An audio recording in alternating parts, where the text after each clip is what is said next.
کہ حضرت عمر رضی اللہ تعالیٰ عنہ فرماتے ہیں جب بھی رسول اللہ صلی اللہ علیہ وسلم پر وحی نازل ہوتی حضرت جبرائیل آتے اور آپ پر اللہ کا کلام اتارتے آپ کے قلب مبارک پر، تو اس وقت ایک خاص کیفیت نبی پر طاری ہوتی تھی اور نبی صلی اللہ علیہ وسلم کے چہرے مبارک کے پاس سے، سر سے، چہرے سے، بہرحال آپ کے چہرے مبارک کے قریب ہم کو ایسی آواز سنائی دیتی تھی کدوی النحل،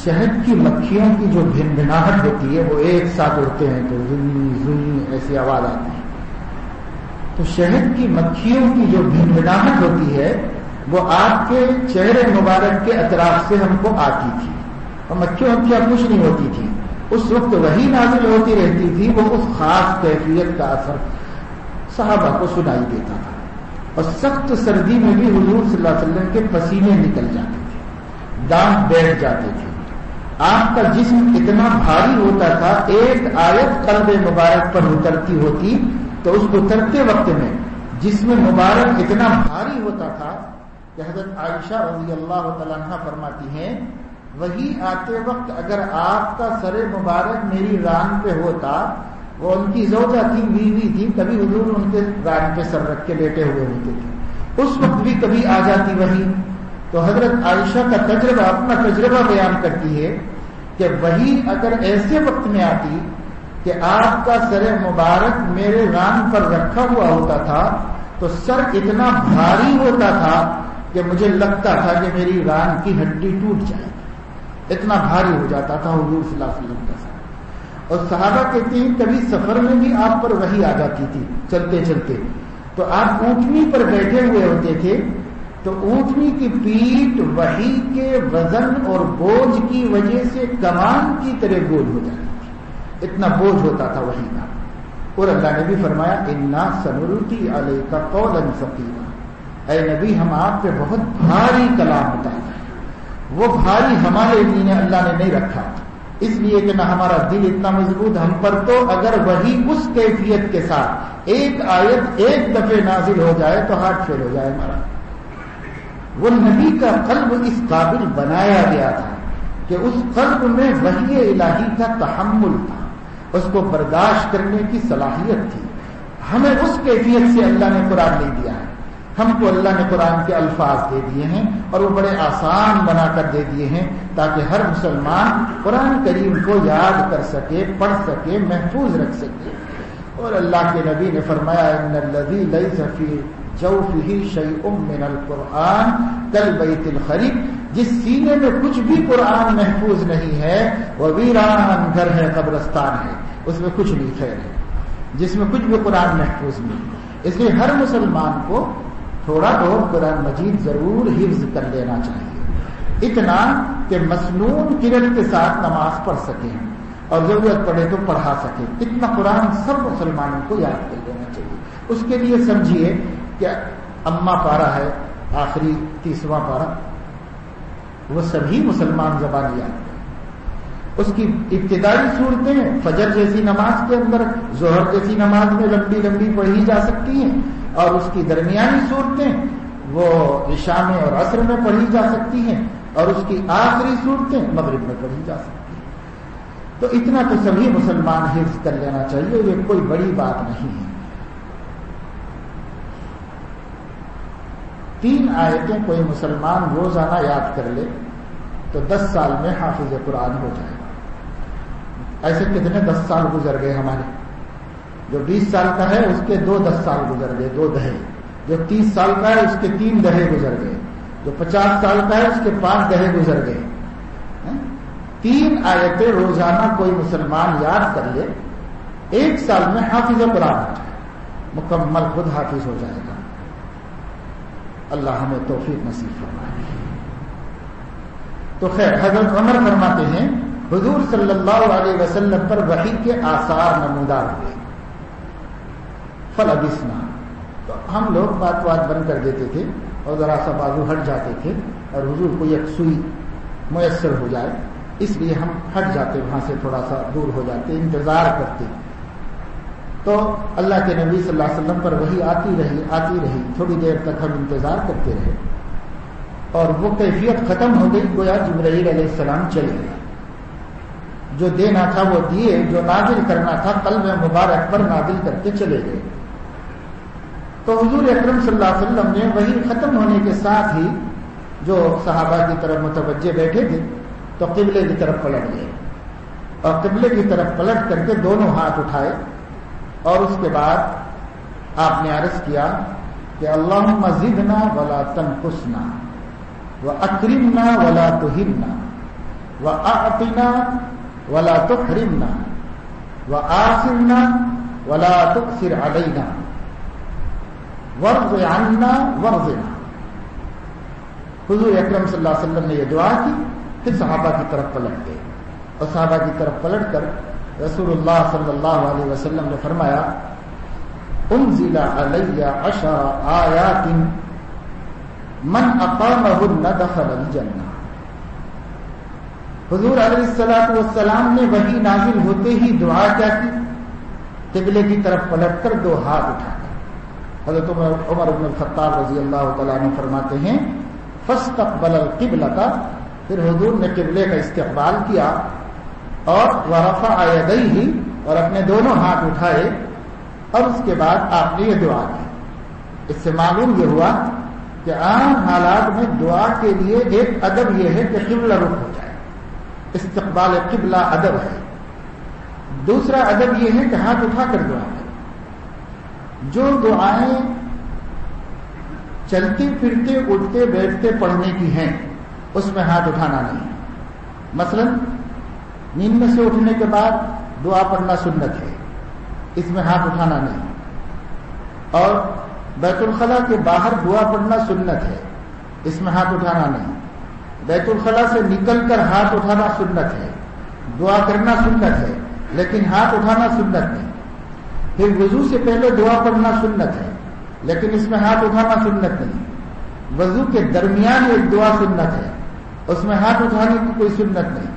وضو کے بعد ایک دعا مسنون ہے، اس میں ہاتھ اٹھانا ثابت نہیں۔ پھر گھر میں داخل ہوں تو ایک دعا سنت ہے، اس میں ہاتھ اٹھانا ثابت نہیں۔ پھر جب گھر سے نکلے تو ایک دعا ثابت ہے، لیکن اس دعا میں ہاتھ اٹھانا نہیں۔ پھر رستے میں اگر گلیوں سے جا رہے ہیں تو تیسرا کلمہ پڑھنا سنت ہے، لیکن اس میں ہاتھ اٹھانا نہیں۔ مارکیٹ سے گزرے تو چوتھا کلمہ پڑھنا سنت ہے، اس میں ہاتھ اٹھانا نہیں ہے۔ کوئی معذور، بیمار، لاچار، پریشان حال آدمی نظر آ جائے تو ایک دعا سنت ہے، لیکن اس دعا میں ہاتھ اٹھانا نہیں ہے۔ رستے میں اگر کوئی ہم سے بھلائی کر دے تو ایک دعا سنت ہے، اور اس میں ہاتھ نہیں اٹھائے جائے گا۔ اسی طرح مسجد میں داخل ہونے سے پہلے دعا پڑھنا سنت ہے بغیر ہاتھ اٹھائے۔ مسجد سے نکلتے وقت دعا پڑھنا سنت ہے بغیر ہاتھ اٹھائے ہوئے۔ اگر ہم صبح کریں تو دعا مسنون ہے، اور شام کریں تو دعا مسنون ہے، لیکن اس میں ہاتھ اٹھانا سنت نہیں۔ بیوی سے ملے تو دعا سنت ہے، اس میں ہاتھ اٹھانا مسنون نہیں۔ بیوی سے ملنے سے فارغ ہو جانے کے بعد دعا سنت ہے، لیکن اس میں ہاتھ اٹھانا سنت نہیں۔ تو یہ ان دعاؤں کو کہتے ہیں، یہ دعائیں ہیں ہر نقل و حرکت پر۔ نبی کریم صلی اللہ علیہ وسلم کی ہر نقل و حرکت پر کوئی دعا ثابت ہے۔ اللہ سے کچھ مانگتے تھے تاکہ ہر وقت بندہ ہونا ہمیں بھی یاد رہے، اور اللہ کو بھی دکھتا رہے کہ میرا بندہ میرے سے وابستہ ہے، اور میرا بندہ مجھے بھولتا نہیں۔ تو حضور علیہ السلام سے زندگی کی ہر عمل میں دعا سنت ہے۔ وہ سب دعائیں اسی طرح سنت ہے کہ آپ چلتے چلتے پڑھیں، بیٹھے بیٹھے پڑھیں، جس حال میں ہو ویسے پڑھ لیں، اس کے لیے رفع یدین نہیں ہے۔ لیکن جن موقعوں پر اللہ تعالیٰ کو خصوصیت کے ساتھ مخاطب کر کے اپنی حاجات عرض کرنے کا منظور ہو، اس وقت میں ہاتھ اٹھانا سنت ہے۔ یہ رسول اکرم صلی اللہ علیہ وسلم کا طریقہ مبارکہ ہے۔ اس لیے ایک بات حضرت عمر نے کیا بتائی، فاستقبل القبلہ، آپ قبلے کی طرف متوجہ ہو گئے۔ معلوم یہ ہوا کہ کوئی خاص مشکل نہ ہو تو دعا کے لیے قبلہ رخ ہو جانا، کیونکہ قبلہ رخ میں اللہ رب العزت کا زیادہ استقبال ہے، اور اگر اگرچہ کہ ہر طرف اللہ ہے، اینما تولوا فثم وجہ اللہ، اللہ نے قرآن میں فرمایا تم جدھر بھی چہرہ کر لو اللہ ادھر ہی تمہاری طرف رخ کیا ہوا ہے، تو اس لیے وہ کہیں بھی ہے، لیکن افضل یہ ہے کہ قبلہ رخ ہو جائے دعا میں قبلے کی طرف۔ دوسری چیز ورفع یدیہ، اپنے اپنے دونوں ہاتھ اٹھائے، دونوں ہاتھ اٹھا کر اللہ تبارک و تعالی شانہ سے مانگا اور اللہ سے طلب کیا، یہ عاجزی ہے، اس میں بندگی ہے۔ سائل مانگتا ہے اور جب اس کو دیا جاتا ہے تو دو ہاتھ بڑھاتا ہے لینے کے واسطے، تو اللہ کے نبی صلی اللہ علیہ وسلم نے اس طریقے کو سنت کر دیا اپنے عمل سے، بھائی اللہ سے بھیک مانگو، بھکاری کی طرح بھیک مانگو۔ جیسے موسیٰ علیہ السلام نے ایک جگہ پر پہنچے تو اس وقت تک تھک گئے تھے، پریشان تھے، بھوکے تھے، پیاسے تھے، کیسی دعا مانگی؟ رب انی لما انزلت الی من خیر فقیر، پروردگار اس وقت تو آپ جو بھی میری مدد کر دیں میں اس کا بھکاری ہوں، میں تو اب یہ بول بھی نہیں پا رہا ہوں کہ یہ مدد کیجیے، بس بہت محتاج ہوں، ہر مدد کا محتاج ہوں، جو بھی آپ مدد کریں انی فقیر، میں محتاج ہوں، بھکاری ہوں۔ تو بھکاری کو جب دیا جاتا ہے تو وہ ہاتھ لینے کے واسطے، اس لیے اللہ کے نبی صلی اللہ علیہ وسلم نے کہا اللہ سے بھکاری کی طرح مانگو، کیوں؟ اس واسطے کہ واللہ الغنی وانتم الفقراء، اللہ تعالیٰ غنی ہے، دینے والا، بے نیاز، اور تم سب بھکاری۔ یا ایھا الناس انتم الفقراء الی اللہ، اے لوگو تم سب اللہ کے بھکاری ہو۔ تو بھکاری پن نبی نے اپنے عمل سے دکھایا اور ہاتھ پھیلاتے یا اللہ عطا فرمائے۔ حدیث شریف میں آتا ہے، ترمذی شریف کی روایت ہے، آپ جب دعا کے لیے ہاتھ اٹھاتے تھے تو سرور عالم صلی اللہ علیہ وسلم کے ہاتھ درمیانے سینے تک اٹھاتے تھے، درمیانے سینے تک رسول اللہ صلی اللہ علیہ وسلم ہاتھ اٹھاتے تھے، دونوں ہاتھوں کے درمیان میں فرجہ ہوتا تھا، یعنی کچھ جگہ ہوتی تھی دونوں ہاتھوں کے درمیان میں، وہ جگہ کے بارے میں شارحین حدیث نے جو صورتیں نقل کی، ایک صورت یہ نقل کی کہ ہتھیلی تو ملی ہوئی ہوتی تھی لیکن سامنے کھلا ہوا ہوتا تھا، اور بعض شراح نے کہا کہ دونوں ہاتھوں کے درمیان فصل ہوتا تھا، اور آپ سینے تک، درمیان سینے تک ہاتھ اٹھاتے تھے عام دعاؤں میں، اور جب بارش کے لیے دعا مانگتے تھے تو پورے اٹھاتے تھے ہاتھ، بغل کی سفیدی نظر آ گئی تھی لوگوں کو، اتنی اوپر ہاتھ اٹھایا تھا جب بارش کے لیے مانگی تھی، لیکن جب بارش کے لیے نہیں مانگتے تھے تو سینے کے سامنے رکھتے تھے۔ چلو یہ حضرت عمر رضی اللہ تعالیٰ عنہ کی برکت سے دو چار آداب دعا کے، مجھے کسی نوجوان نے کل پرسوں پوچھا تھا کہ دعا کے کچھ آداب کبھی بیان کر دیجیے، تو وہ اس وقت اس حدیث کے ضمن میں موٹی موٹی باتیں آ گئی۔ ایک ادب یہ بھی ہے کہ پورے یقین سے مانگا جائے، اور ایک ادب یہ بھی ہے کہ مانگ کر 100% اطمینان رکھا جائے کہ اللہ نے قبول فرما دیا۔ ایک ادب یہ بھی ہے کہ جب زبان سے مانگ رہے ہوں تو دل بھی متوجہ ہو اور دل غافل نہ ہو۔ حدیث میں آتا ہے کہ اللہ تعالیٰ غافل دل کی دعا قبول نہیں فرماتے۔ ایک ادب یہ بھی ہے کہ جب مانگ لے تو مانگنے کے بعد کبھی یہ نہ کہے کہ میں اتنے دنوں سے مانگ رہا ہوں اللہ نے نہیں سنی، یہ کبھی نہ کہے۔ رسول اللہ صلی اللہ علیہ وسلم نے فرمایا جو شخص یہ کہہ دے گا کہ اللہ میری نہیں سن رہا ہے، اس کی اللہ کبھی نہیں سنے گا۔ کسی کو یہ کہنے کا حق نہیں کہ اللہ نے میری نہیں سنی اور اللہ تعالیٰ میری نہیں سن رہا ہے، یہ کہنے کا کسی کو حق نہیں۔ اس لیے اللہ تبارک و تعالی شانہ سے دعا مانگنا چاہیے تو ان آداب کی رعایت کرتے ہوئے مانگنا چاہیے اور اس کا خاص خیال رکھنا چاہیے۔ اور اسی طریقے سے نبی کریم صلی اللہ علیہ وسلم نماز کے بعد بھی اللہ تعالیٰ سے دعا مانگتے تھے اور مختصر مانگتے تھے، بہت تفصیلی نہیں، مختصر سی دعا نماز کے بعد اللہ رب العزت مانگا کرتے تھے۔ اللہ کے نبی صلی اللہ علیہ وسلم اللہ سے کیا مانگتے تھے؟ اللہم انت السلام ومنک السلام تبارک یا ذا الجلال والاکرام۔ کبھی آپ نے مانگا اللہم اعنا علی ذکرک وشکرک وحسن عبادتک، کبھی آپ نے مانگا اللہم لا مانع لما اعطیت ولا معطی لما منعت ولا ينفع ذا الجد منک الجد۔ کبھی رسول اللہ صلی اللہ علیہ وسلم نے اللہ تعالیٰ سے یہ دعا مانگی اللہم مالک الملک تؤتی الملک من تشاء وتنزع الملک ممن تشاء وتعز من تشاء وتذل من تشاء بیدک الخیر انک علی کل شیء قدیر۔ یہ رسول اکرم صلی اللہ تعالی علیہ وسلم نے اللہ تبارک و تعالی شانہ سے دعائیں مانگی ہیں نماز کے بعد۔ اور حدیث میں آتا ہے کہ رسول اللہ صلی اللہ علیہ وسلم نے فرمایا، سے پوچھا گیا ایُّ الدعاء اسمع یا رسول اللہ، سب سے جلدی سنی جانے والی دعا کون سی ہے؟ اسمع اس میں تفضیل ہے، سب سے جلدی سنی جانے والی دعا اللہ کے ہاں کون سی ہے؟ تو حضور اکرم صلی اللہ علیہ وسلم نے فرمایا دبر کل صلاۃ مکتوبۃ، ہر فرض نماز کے بعد کی گئی دعا۔ اس لیے فرض نماز کے بعد جو لوگ دعا نہیں کرتے وہ بہت بڑے خیر سے محروم ہیں۔ حضور اکرم صلی اللہ علیہ وسلم سے پوچھا جا رہا ہے ایُّ الدعاء اسمع یا رسول اللہ، سب سے جلدی سنی جانے والی دعا کون سی ہے؟ تو حضور صلی اللہ علیہ وسلم فرما رہے ہیں دبر کل صلاۃ مکتوبۃ، ہر فرض نماز کے بعد کی جانے والی دعا۔ اس لیے فرض نماز کے بعد تمام اہل اللہ اور بزرگان دین مختصر سی دعا ضرور کرتے تھے، مختصر کرنا چاہیے۔ البتہ فرض کے بعد نبی لمبی دعا نہیں کرتے تھے، اس لیے فرض کے بعد مختصر سی دعا مگر ضرور کرنا چاہیے۔ اور اس کے بعد پھر اگر سنتیں نہیں ہیں تو اطمینان سے دعا کریں، جیسے فجر اور عصر کی نماز کے بعد۔ اور اگر سنتیں ہیں تو ہر نماز کی سنت کو سنت فرض سے متصل پڑھنا چاہیے، اس میں زیادہ گیپ نہیں دینا چاہیے۔ اس لیے جو وظائف رسول اللہ صلی اللہ علیہ وسلم سے نمازوں کے بعد منقول ہیں ان وظائف کو سنتوں کے بعد پڑھنا چاہیے، اور سنتیں نماز سے جوڑ کر پڑھنی چاہیے، اس سے متصل رکھ کر پڑھنا چاہیے۔ یہ سب تفصیلات احادیث میں موجود ہیں۔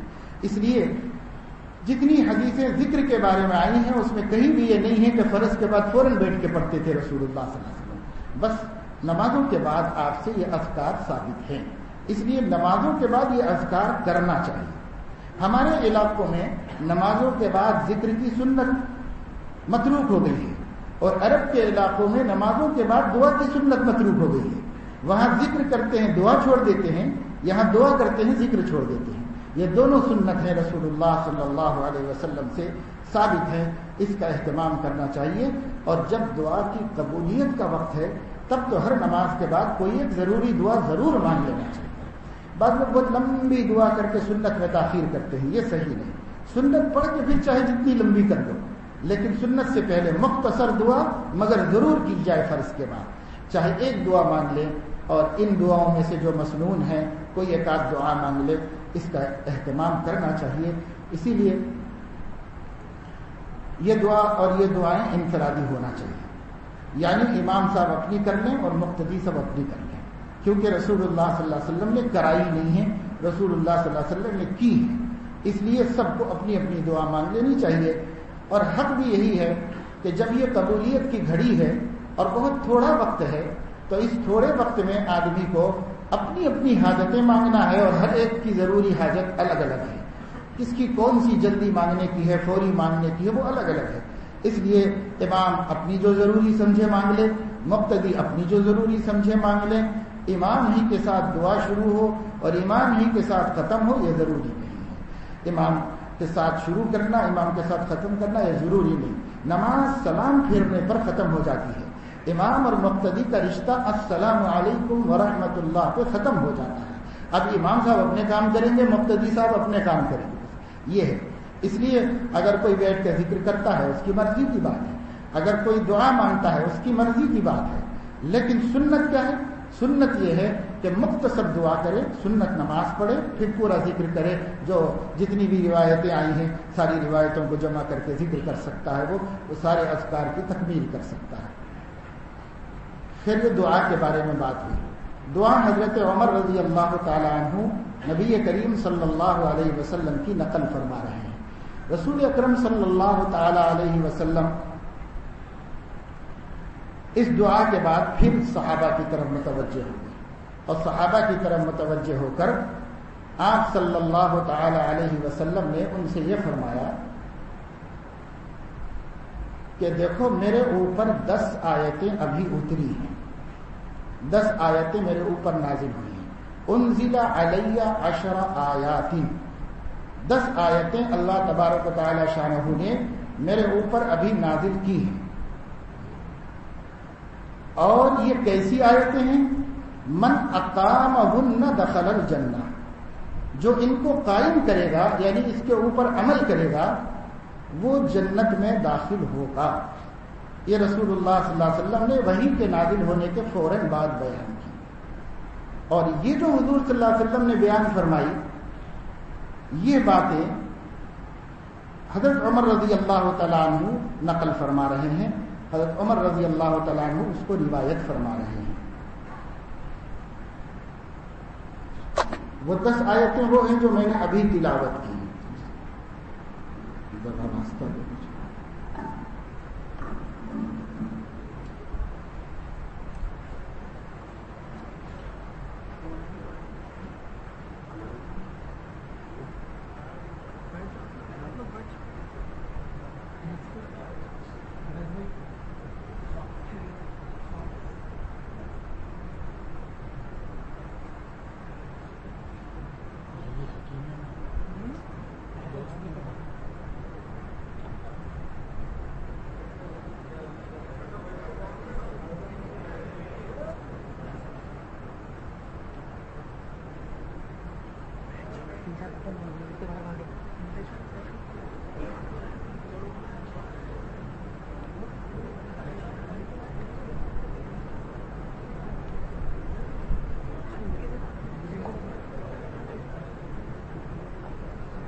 ہم 26 سال سے اس مسجد میں اعتکاف کرتے ہیں، جس وقت ٹینوں کا ایک چھوٹا سا ڈھالیا تھا ڈامبر شیٹ کا، جس میں 50 آدمی بھی نماز نہیں پڑھ سکتی تھی، اس وقت سے کرتے اور ایک ماحول بنا رہے ہیں۔ لیکن کچھ لوگ قصدن ایسے آ جاتے ہیں جو لوگ باوجود بار بار ہدایت دینے کے بھی گروپ بنا کر باہر بیٹھتے ہیں، اور یہ جو دین کی باتیں سنائی جاتی ہیں اس میں شریک نہیں ہونا چاہتے۔ اس لیے مسلسل دیکھا جا رہا ہے، اور اسی وجہ سے میں نے شب قدر میں بھی کوئی دوسرا مضمون شروع کیا تھا بیان کرنے کا، لیکن ان لوگوں کی حرکتوں کی وجہ سے ہی اس نئے طریقے کے بارے میں کہنا پڑا جس طریقے میں دین کی اہمیت ختم کرتی ہے۔ نہ نمازوں کی اہمیت ہے، نہ روزوں کی اہمیت ہے، نہ دین کی محفلوں کی اہمیت ہے، نہ علماء کی کوئی اہمیت ہے، نہ قرآن حدیث میں بیٹھنے کی کوئی اہمیت ہے۔ ان لوگوں کو معلوم ہے کہ اس مسجد کا نظام کیا ہے، اور یہاں پر 25 سال تو ربع صدی ہو گئی ہے، ربع صدی سے ایک نظام چل رہا ہے۔ جب ان کو یہ پسند نہیں، گوارا نہیں تھا، تو ان کو یہاں آگے بیٹھنا ہی نہیں چاہیے تھا اعتکاف میں۔ یہاں اعتکاف میں بیٹھنا تو پہلے سے معلوم ہے، کوئی نئی چیز نہیں کہ بھائی کوئی آدمی آ کے پھنس گیا اور اس کو پتا چلا کہ صاحب یہاں پر سب غلط کام ہو رہے ہیں، اس میں شریک نہیں ہونا چاہیے، تو الگ بات ہے۔ لیکن جو معلوم ہے کہ ایک بڑی مسجد میں 25 سال سے ایک نظام چل رہا ہے، اور اس نظام میں یہی سب سنائی جاتی ہے دین کی باتیں، یہی علماء آتے ہیں، لیکن پھر باہر جانا، کسی عالم کا بیان نہیں سننا، کسی کی مجلس میں نہیں بیٹھنا، یہ ہے۔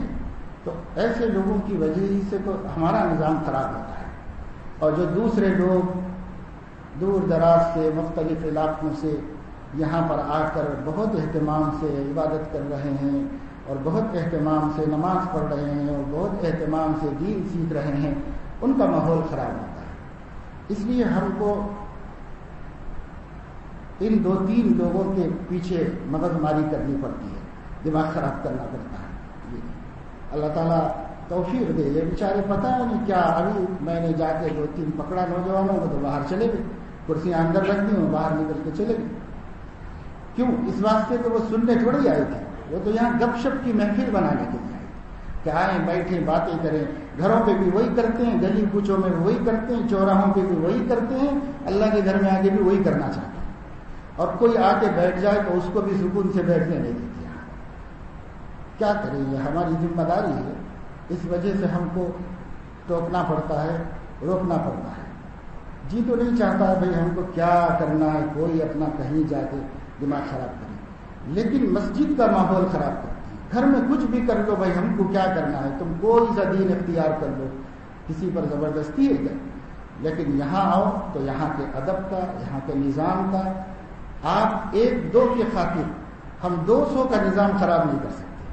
یہاں 200-250 آدمی اپنے نظام سے ہی اور اپنی طلب سے تڑپ سے آئے ہیں, آپ اکیلے زبردستی گھس گئے اس کے اندر, تو یہ نہیں ہونا چاہیے. بتایا گیا کہ بھائی آپ بیمار ہیں, کرسی پہ بیٹھ جائیے, یا آپ کہیں بستر بچھا کے لیٹ جائیے, ہم خود سمجھ جائیں گے کہ بھائی آپ بیمار ہیں. بیمار کو کیا بولنا ہے بھائی, لیس علی الاعمی حرج ولا علی العارج حرج ولا علی المریض حرج. قرآن خود کہتا ہے بیمار پر کوئی حرج نہیں ہے, تنگی نہیں ہے, بیمار اپنا بستر بچھا کے لیٹ جائے. لیکن یہ جو جمع ہوتے ہیں اور جمع ہو کر ادھر دین کی بات چلتی رہتی ہے, ادھر اپنی گپ شپ چلتی ہے, یہ بہت سوء ادب ہے, بہت بڑی بے ادبی کی بات ہے. اور ایسے لوگوں کا اللہ رب العزت اگر یہ سمجھ لے گئے اور اللہ سے صلح نہیں کر لی تو ایسے لوگوں کے حالات بہت خراب ہو جاتے ہیں بعد میں.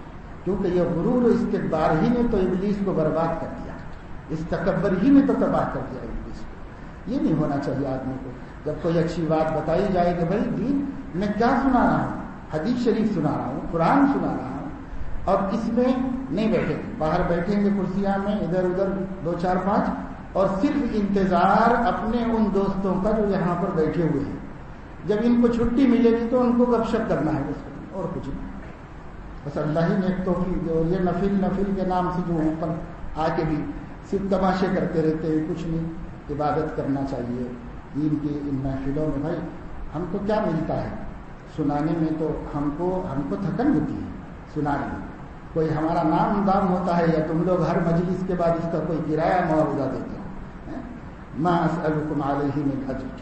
ہم تو صرف اس لیے سنا رہے ہیں کہ بھائی اللہ کے اتنے بندے اللہ کے دین کی طلب میں گھر دار چھوڑ کے یہاں آ کے بیٹھے ہوئے ہیں, تو ان کے کان میں ان 10 دنوں میں کچھ اتنی گرمی پیدا ہو جائے, کان میں اتنی باتیں پڑ جائے کہ کچھ دن تک تو ہم کھینچ کے لے کے چلیں اپنی گاڑی کو.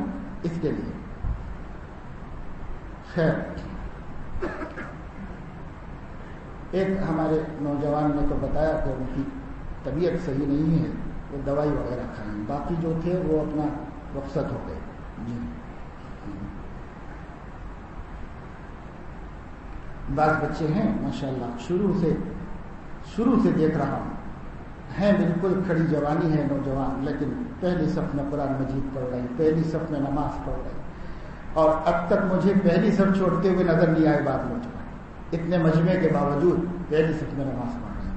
قابل قدر ہیں, اللہ تعالیٰ اس کا اجر دینے والے ہیں, اور اللہ تعالیٰ اس مجاہدے سے ان کی روحانی اور دینی اور معنوی ترقیات اللہ تعالیٰ ان کو عطا فرمانے والے ہیں. تو حضرت عمر رضی اللہ تعالیٰ عنہ نے یہ بات بتائی کہ حضور نے کیا فرمایا, انزل علی 10 آیات, اس وقت میرے اوپر ابھی جبرائیل آئے تھے, 10 آیتیں اللہ تعالیٰ نے نازل فرمائی تھیں. من اقامہن دخل الجنہ, جو کوئی ان 10 آیتوں پر عمل کرے اور کوئی دوسری رکاوٹ نہ ہو تو وہ جنت میں ضرور داخل ہو جائے گا. اقامہن کا ترجمہ مفسرین نے یہ کیا کہ اس پر عمل کرے پابندی کے ساتھ زندگی پر. جیسے آج دوپہر میں حضرت شاہ صاحب دامت برکاتہم نے 3 اہم باتوں کی طرف توجہ دلائی کہ اس کو گرہ میں باندھ لے ہر جانے والا, خاص طور سے جو لوگ یہاں اللہ کے گھر میں اعتکاف کر رہے ہیں وہ اس کو ضرور اپنے گرہ میں باندھ لیں, ہمیشہ یاد رکھ لیں.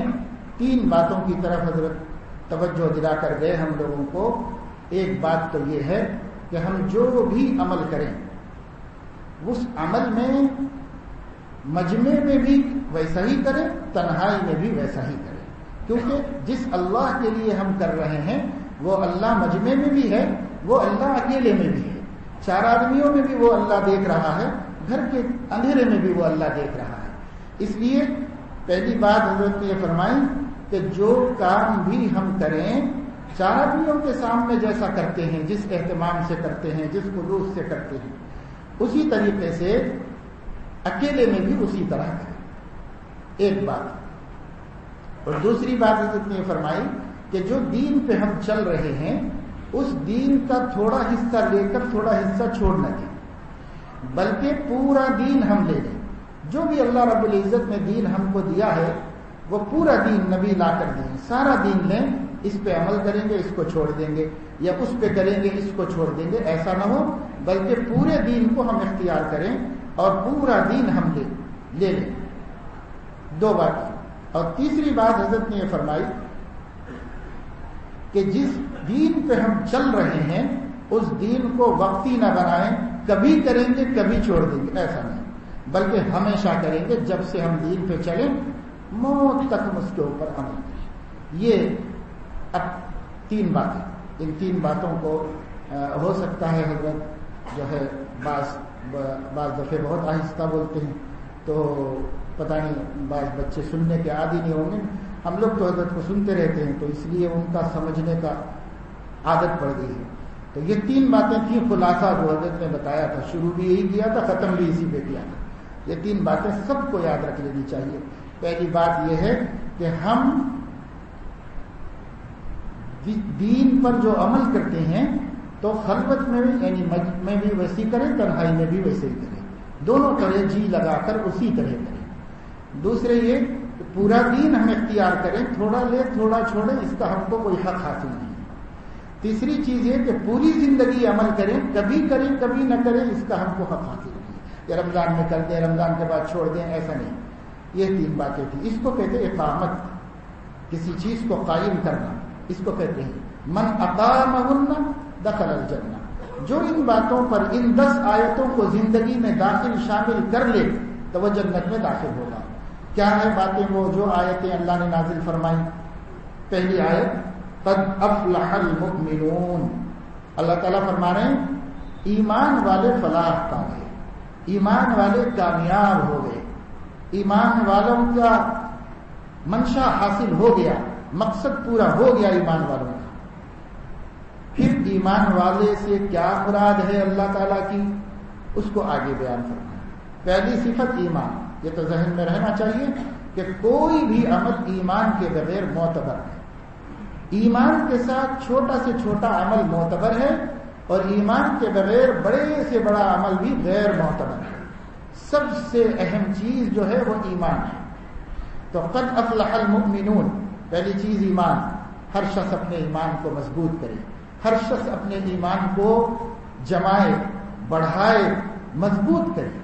حدیث میں آتا ہے رسول اکرم صلی اللہ علیہ وسلم نے فرمایا الایمان یزید و ینقص، ایمان بڑھتا بھی ہے گھٹتا بھی ہے۔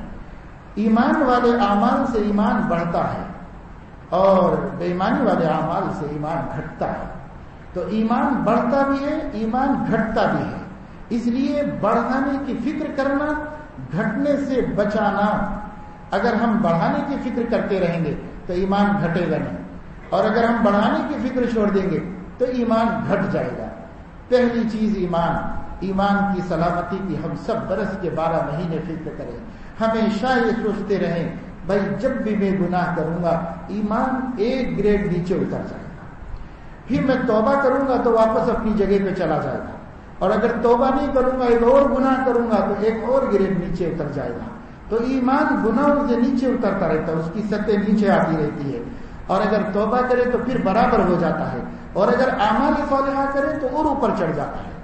نبی کریم صلی اللہ علیہ وسلم نے فرمایا اتبع السیئۃ الحسنۃ تمحها، دیکھو جب بھی تم گناہ کرو تو اس کے پیچھے نیکی کو لاؤ، خالی توبہ پہ اکتفا مت کرو، گناہ کے بعد ایک عمل یہ کرو کہ توبہ کر لو تو وہ گناہ مٹ جائے گا، لیکن اس کے بعد ایک نیکی بھی کرو تاکہ اس گناہ کی اس عمل کی سطح ایمان کی اونچی ہو جائے، تمہارے ایمان کی سطح اونچی ہو جائے. تو اتبع السیئۃ الحسنۃ تمحوها، تم بدی کے پیچھے حسنہ کو لاؤ، سیئہ کے پیچھے حسنہ کو لاؤ، برائی کے بعد فوراً نیکی کو لاؤ. تو ایک توبہ کرو اور ایک نیکی بھی کر دو، کوئی سی چھوٹی موٹی جو اللہ تعالیٰ میسر کر دے نیکی کر دو تاکہ ایمان بڑھے. یہ ایمان ایسا نہیں ہے کہ ہمیشہ ایک ہی حالت میں رہے گا، اور یہ ایمان ایسا نہیں ہے کہ ہم مسلمان گھر میں پیدا ہوئے ہیں اب ہمارے ایمان کو کوئی کچھ نہیں کر سکتا، ایسا نہیں ہے. بلکہ اللہ کے نبی نے فرمایا ایمان بڑھتا بھی رہتا ہے، ایمان گھٹتا بھی رہتا ہے. تم اپنے ایمان کے بڑھانے کی فکریں کرتے رہو اور اپنے ایمان کے گھٹنے سے بچانے کی بھی فکریں کرتے رہو. ایمان بڑھتا ہے اعمال ایمان سے اور ایمان گھٹتا ہے کفر کے، نفاق کے، شرک کی حرکتوں سے، اس سے ایمان گھٹتا ہے، گناہ سے ایمان گھٹتا ہے. نمبر 2 الذین هم فی صلاتهم خاشعون، جو لوگ اپنی نماز میں خشوع اختیار کرتے ہیں. تو ایک تو نماز پڑھنا ہے، وہ تو فرض ہے، سب کو معلوم ہے، اور ایک ہے نماز میں خشوع کا پیدا ہونا. خشوع کیا ہے؟ خشوع کی تعریف یہ ہے خضوع، اور خضوع کی تعریف ہے تذلل. تذلل بھی عربی کا ہی لفظ ہے، سبھی الفاظ عربی کے ہیں.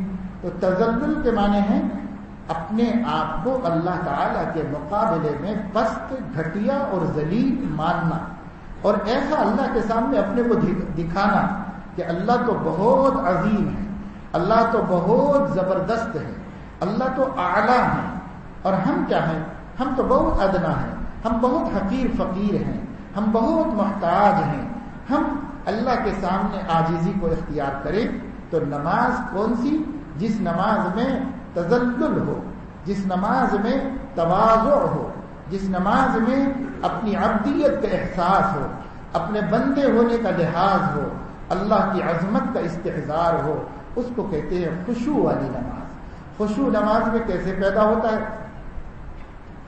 تو اس کے لیے 2 چیزیں نبی کریم صلی اللہ تعالی علیہ وسلم سے اور سلف صالحین سے ہم کو ملتی ہیں.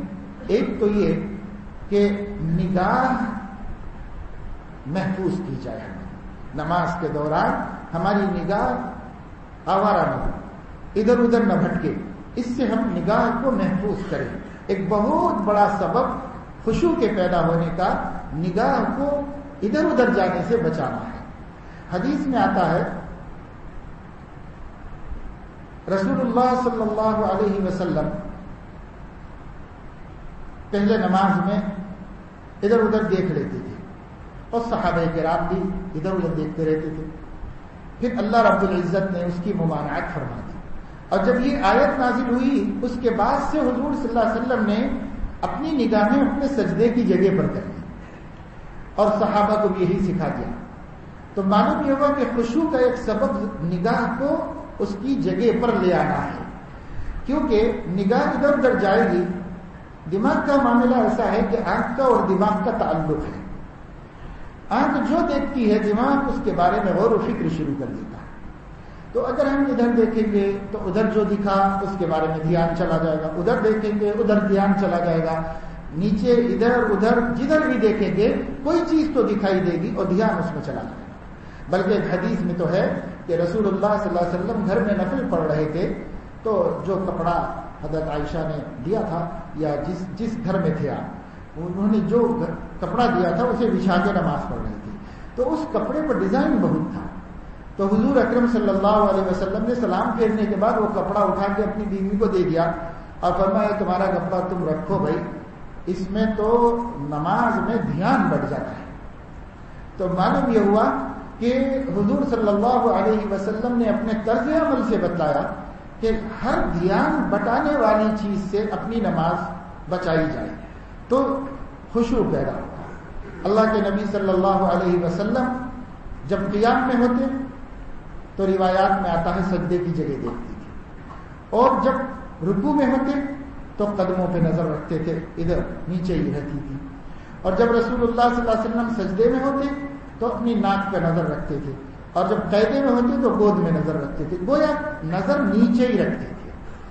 جیسے بہت بڑے کسی آدمی کے سامنے کوئی مجرم جاتا ہے اور وہ اس کا آقا ہو اور اس نے اس کا قصور کیا ہو، تو جب اس کے سامنے پکڑا کے لایا جاتا ہے یا خود ہی آ کے سرنڈر ہوتا ہے تو اس وقت اس کو حیا کی وجہ سے نظریں اٹھانے کی ہمت نہیں ہوتی اور وہ نظر بالکل سامنے نیچے رکھا ہوا ہوتا ہے۔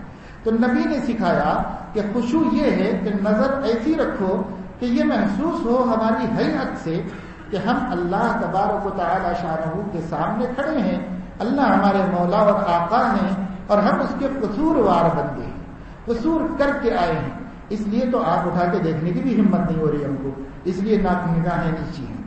تو ایک نگاہ کے ذریعے سے خشوع بنایا جا سکتا ہے، خشوع والا ماحول ہماری نماز میں۔ دوسری چیز، نماز میں ہم جو کچھ پڑھتے ہیں ان کلمات کے معنی پر دھیان رکھنے سے بہت یکسوئی حاصل ہو جاتی ہے، ادھر ادھر دماغ بھٹکتا ہی نہیں ہے۔ تو ہم اکثر شکایت کرتے وسوسے آتے، وسوسہ آئے گا ہی نہیں، ٹائم کب ملے گا وسوسہ آنے کو؟ وسوسہ تو شیطان دماغ میں جب ڈالتا ہے جب دماغ خالی ہوتا ہے۔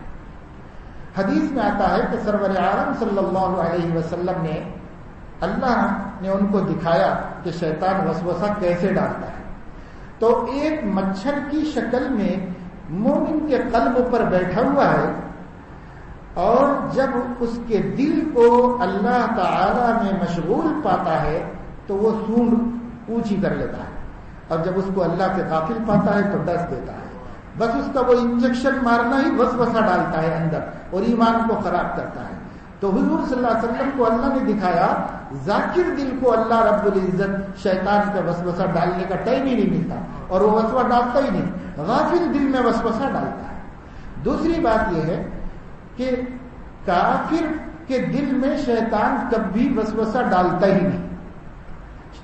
کافر کو کبھی یہ شکایت کرتے ہوئے کسی نے نہیں سنا ہوگا کہ کافر یہ کہے کہ مجھے ایسا وسوسہ آتا ہے، مجھے ایسا کافر کو آتا ہی نہیں وسوسہ، مسلمانوں ہی کو آتا ہے۔ کیوں؟ اس کی وجہ بھی نبی پاک صلی اللہ علیہ وسلم نے فرمائی۔ ایک صحابی نے آ کر عرض کیا، یا رسول اللہ، میرے دل میں کبھی کبھی ایسی باتیں آ جاتی ہیں اللہ کے بارے میں، بس میں کیا عرض کروں، اس کو زبان سے بیان کرنے سے زبان کا جل کے کوئلہ ہو جانا بہتر ہے۔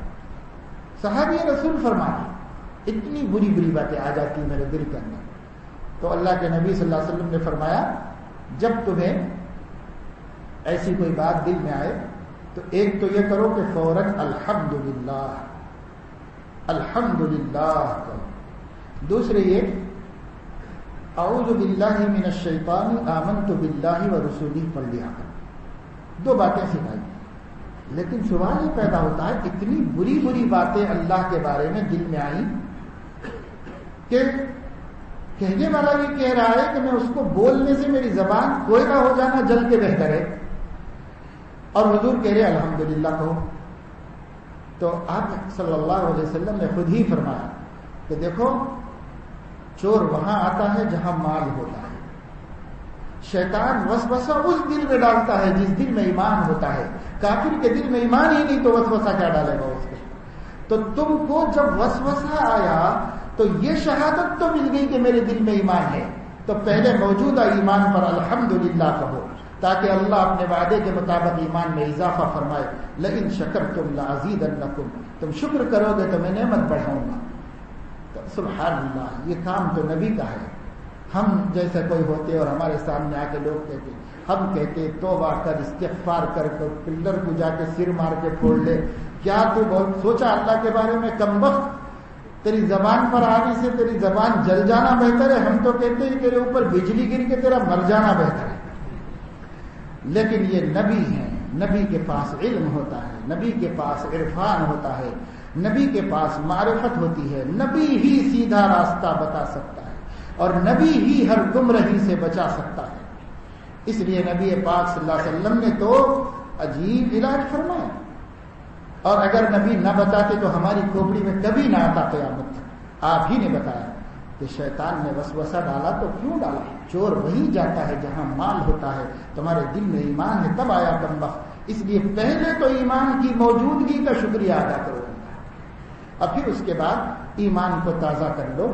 اعوذ باللہ من الشیطان آمنت باللہ ورسولہ، میں شیطان مردود سے اللہ کی پناہ چاہتا ہوں اور میں اللہ رسول پر ایمان لے آیا.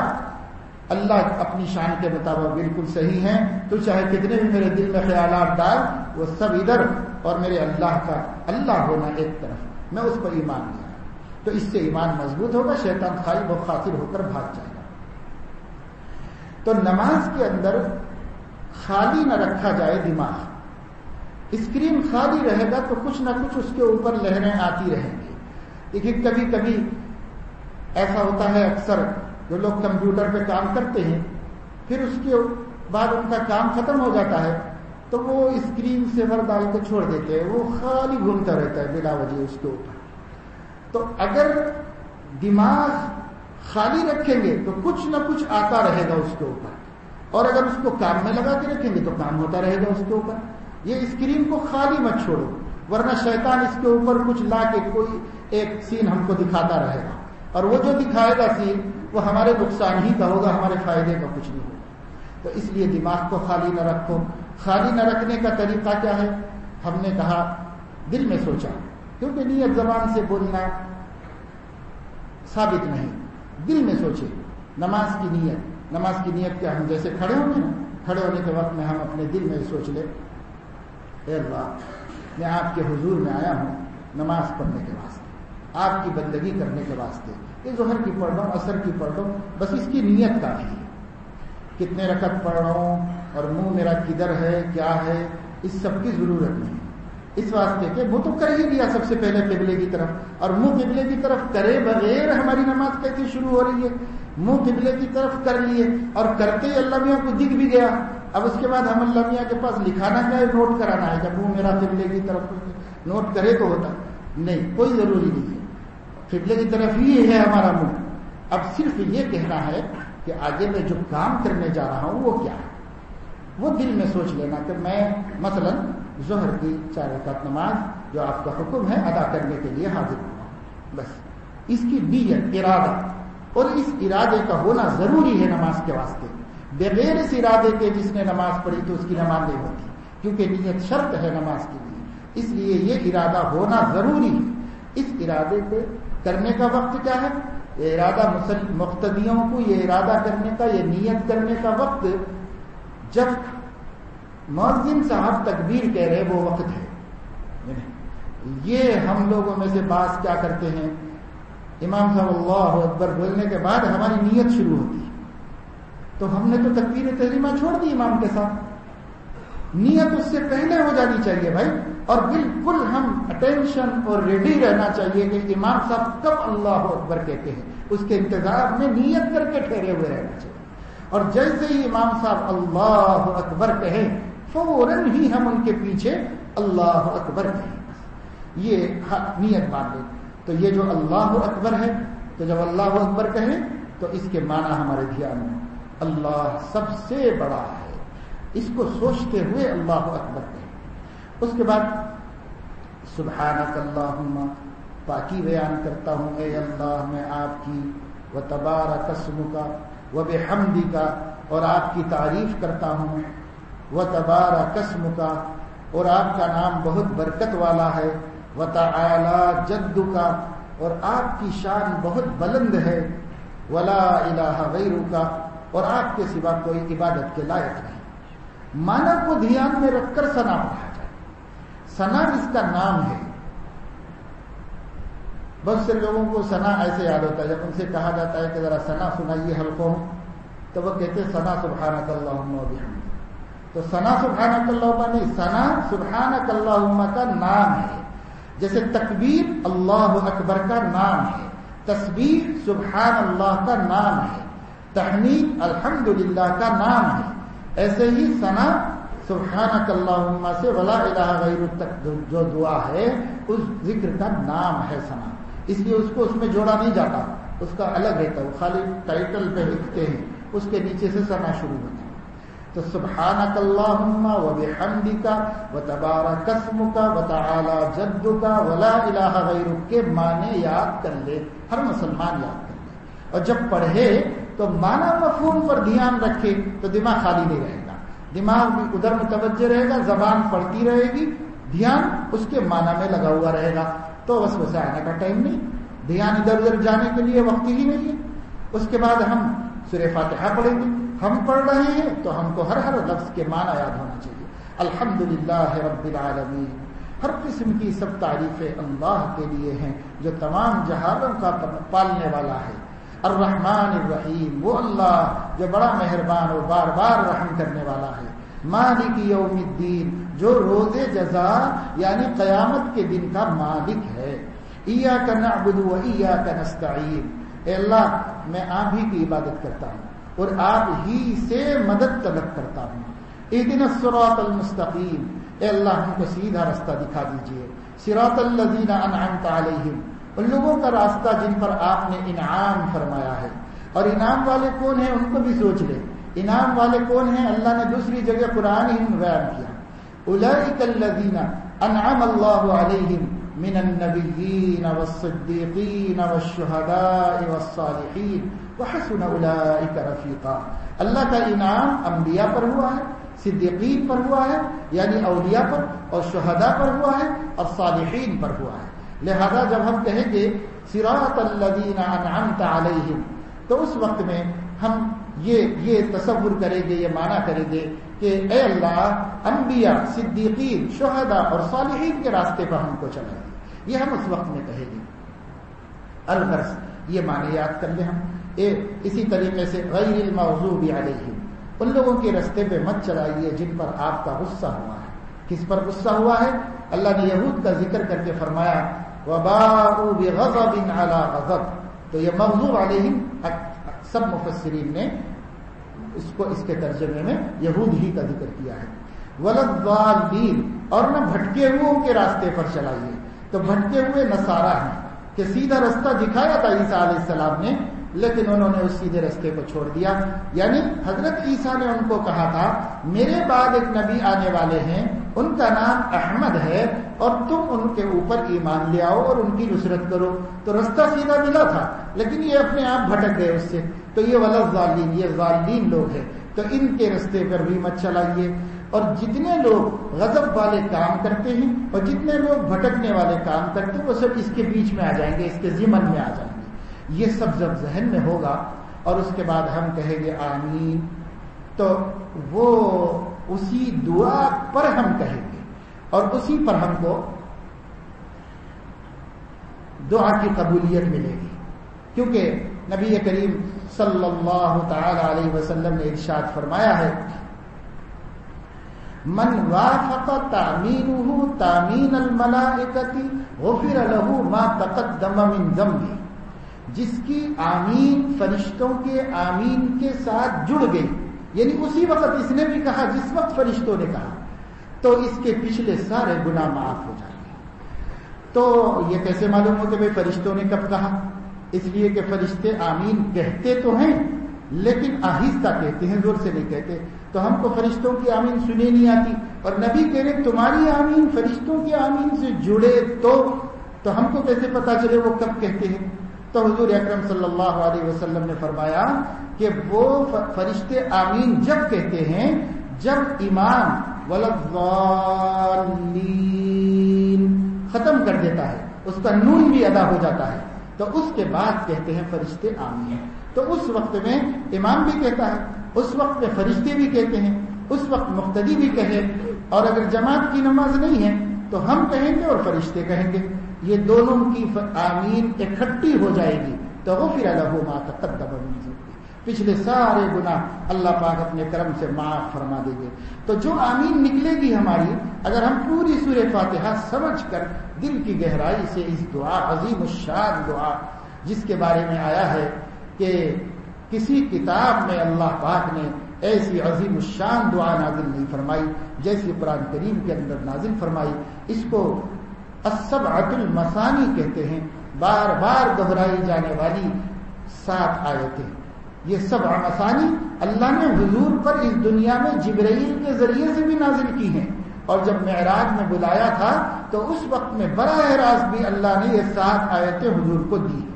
اللہ کے نبی نے فرمایا اعطیت سورۃ الفاتحہ و خواتیم سورۃ البقرہ، اللہ تعالیٰ نے مجھے سورہ فاتحہ دی عرش پر اور سورہ بقرہ کی آخری آیتیں آمن الرسول سے ختم تک کی اللہ تعالیٰ نے خصوصی طور پر وہاں اپنے نبی کو تحفے اور تمغے کے طور پر عطا فرمایا۔ تو یہ سورہ فاتحہ اگر ہم جی لگا کر پڑھیں گے اور ترجمے کو ذہن میں رکھ کر پڑھیں گے، بالیقین خشوع پیدا ہوگا ہمارے اندر، اور جب ہماری زبان سے آمین نکلے گا پورے وثوق سے نکلے گا اور بہت بڑی چیز کو مانگنے کے لیے نکلے گا۔ صرف رسمی طور پر ہم لوگ کہہ دیتے ہیں، جو لوگ زور سے کہتے زور سے، اور جو آہستہ کہتے وہ آہستہ، آمین آمین، لیکن ہم ایک روٹین کے طور پر کہہ رہے ہیں۔ اگر ہم سورہ فاتحہ کو اچھی طرح غور و فکر کے ساتھ ایک ایک آیت ایک ایک مفہوم کو سمجھ کر کے پھر جو آمین نکلے گا تو وہ اللہ سے عظیم دولت کا سوال بن کے نکلے گا۔ اے اللہ، ہدایت جیسی دولت ہمیں عطا فرما دیجئے جس کے بغیر مرنے کے بعد کامیابی کا تصور نہیں ہے، اور ہدایت آپ کے علاوہ کوئی نہیں دے سکتا۔ اس لیے ہم آپ سے ہر رکعت میں کہتے ہیں ہدایت دیجئے ہدایت دیجئے ہدایت دیجئے، ہم آپ سے ہدایت کو طلب کرتے ہیں۔ تو پورا مطلب ذہن میں رکھنا چاہیے۔ اور اسی طرح صحیح حدیث میں آیا ہے کہ جب بندہ کہتا ہے الحمدللہ رب العالمین تو اللہ تعالیٰ فرماتا ہے حمدنی عبدی، میرے بندے نے میری تعریف کی۔ جب ہم کہتے ہیں الرحمن الرحیم تو اللہ تعالیٰ فرماتے ہیں مجدنی عبدی، میرے بندے نے میری بزرگی و تعریف بیان کی۔ اور جب ہم کہتے ہیں مالک یوم الدین تو اللہ تعالیٰ فرماتے ہیں اثنا علی عبدی، میرے بندے نے تو میری بہت تعریف کر دی۔ اور پھر اس کے بعد جب ہم ایاک نعبد و ایاک نستعین کہتے ہیں تو اللہ تعالیٰ فرماتا ہے ھذا بینی و بین عبدی، یہ میرے اور میرے بندے کے درمیان ہو گئی آدھی آدھی بات۔ ایاک نعبد، اس نے کہا کہ ہم آپ کی ہی عبادت کرتے ہیں، اللہ میاں دیکھیے وعدہ کر رہے ہیں ہم کسی دوسرے کی نہیں کرتے، ہم آپ ہی کی کرتے ہیں، تو یہ بندے کی طرف ہو گیا۔ وَإِيَّاكَ نَسْتَعِينُ، اور آپ ہی سے مدد طلب کرتے ہیں تو مدد دینا پھر اللہ کے ذمہ ہو گیا۔ تو فرماتے ہیں اللہ رب العزت کیا ھذا بینی و بین عبدی، یہ آیت میں سے آدھی ادھر آدھی ادھر ہے، آدھی میرے بندے کی طرف ہے آدھی میری طرف ہے۔ اور اس کے بعد پھر جب وہ اہدنا الصراط المستقیم سے ولا الضالین تک پڑھتا ہے تو اللہ تعالیٰ فرماتے ہیں وَلَهُ مَا سَأَلَ، بندے کے لیے وہ ہے جو اس نے مانگا ہے۔ تو یہ سب ہوتا، سوال جواب ساتھ ساتھ چلتا رہتا ہے۔ اللہ تعالیٰ چاہے ہم ہر آیت پہ وقف کریں تو بھی اللہ یہ فرماتے ہیں، اور اگر ہم جیسے بعض امام یا تراویح میں 2 3 4 آیتیں ملا کے پڑھتے ہیں تو اللہ کو ہمارے اس فصل کی ضرورت نہیں کہنے کے واسطے، اللہ تعالیٰ تو اس سے بے نیاز ہے، تو اللہ تعالیٰ ہر آیت پر اپنا جواب دیتے رہتے ہیں۔ اور یہ بندے کو، ہر بندے کو نصیب ہے جو اخلاص کے ساتھ اللہ کے سامنے یہ سورت پڑھتا ہے، ہر بندے کو یہ جواب عرش سے ملتا ہے، ہر بندے کو یہ جواب ملتا ہے۔ تو یہ کتنی بڑی بزرگی اور سعادت کی صورت ہے، اور یہ کیسی عظیم الشان دعا ہے۔ قرآن میں اس دعا کو دیکھنے کے بعد ہی عیسائیوں کو بڑا حسد ہوا قرآن کریم سے اور مسلمانوں سے، تو اس لیے بھی ان لوگوں نے بھی ایک 7 دعائیں زبردستی بنائی ہیں، 7 دعائیں، اور بائبل کے شروع میں لکھ دی انہوں نے، 7 دعائیں ہیں وہ بائبل کے شروع میں ہیں، وہ زبردستی انہوں نے اپنی طرف سے بنا کے ٹھوس دی ہے اس کے اندر، اور وہ اللہ کی نازل کی ہوئی نہیں ہے۔ اور وہ کیسی اچھی اچھی دعائیں ہیں، کبھی آپ اس کو سنیں، ابھی تو دیر ہوتی جا رہی ہے، کبھی آپ سنیں تو اندازہ ہوگا کہ مولا کی دعا سکھانے میں اور بندوں کے دعائیں بنانے میں کتنا فرق ہوتا ہے، زمین آسمان کا فرق ہے۔ آخری 7ویں آیت سن لیجئے کہ 7ویں آیت میں بائبل میں یہ مانگا گیا ہے روز کی روٹی عطا فرما دے۔ ہم کو نبی نے کیا سکھایا، اللہ نے کیا سکھایا؟ اہدنا الصراط المستقیم، اے اللہ دنیا تو آپ نے اپنے ذمے لے رکھی ہے، ہمیں اس کی کوئی فکر نہیں، آپ تو سمندر کی تہوں میں جانوروں کو کھلا رہے ہیں اور فضاؤں کے اوپر پرندوں کو کھلا رہے ہیں، اے اللہ میں تو تیرا ایمان والا بندہ، مجھے روٹی کا مسئلہ کچھ نہیں ہے، میری فکر میرا غم صراط مستقیم کا ہے، اس لیے اہدنا الصراط المستقیم، یہ عالی چیز ہمیں سکھائی گئی، اور ان لوگوں نے بنائی تو ایسی بنائی کہ روز کی روٹی ہمیں دے دیجیے۔ تو روز کی روٹی سے زیادہ کیا جانا، جانور جانتا ہے روز کی روٹی مجھے مل جائے۔ تمتعون یتمتعون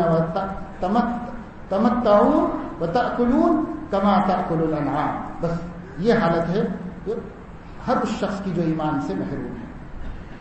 خیر بھائی، اس کے بعد جو چند صورتیں ہم پڑھتے ہیں، اکثر تو تھوڑے صورتیں یاد کیے ہوئے، 2 3 5 یا کسی کو 10 یاد ہوں گی الحمد للہ سے، تو اس کے معنی یاد کر لینا کوئی بڑی بات نہیں، بہت آسان معنی اور چھوٹی چھوٹی آیتیں، کوشش کر لیجئے ابھی سے شروع کر دیجئے، انشاءاللہ آپ کو 10 دن بھی نہیں لگیں گے، آپ اپنی 10 صورتوں کے معنی یاد کر لیں۔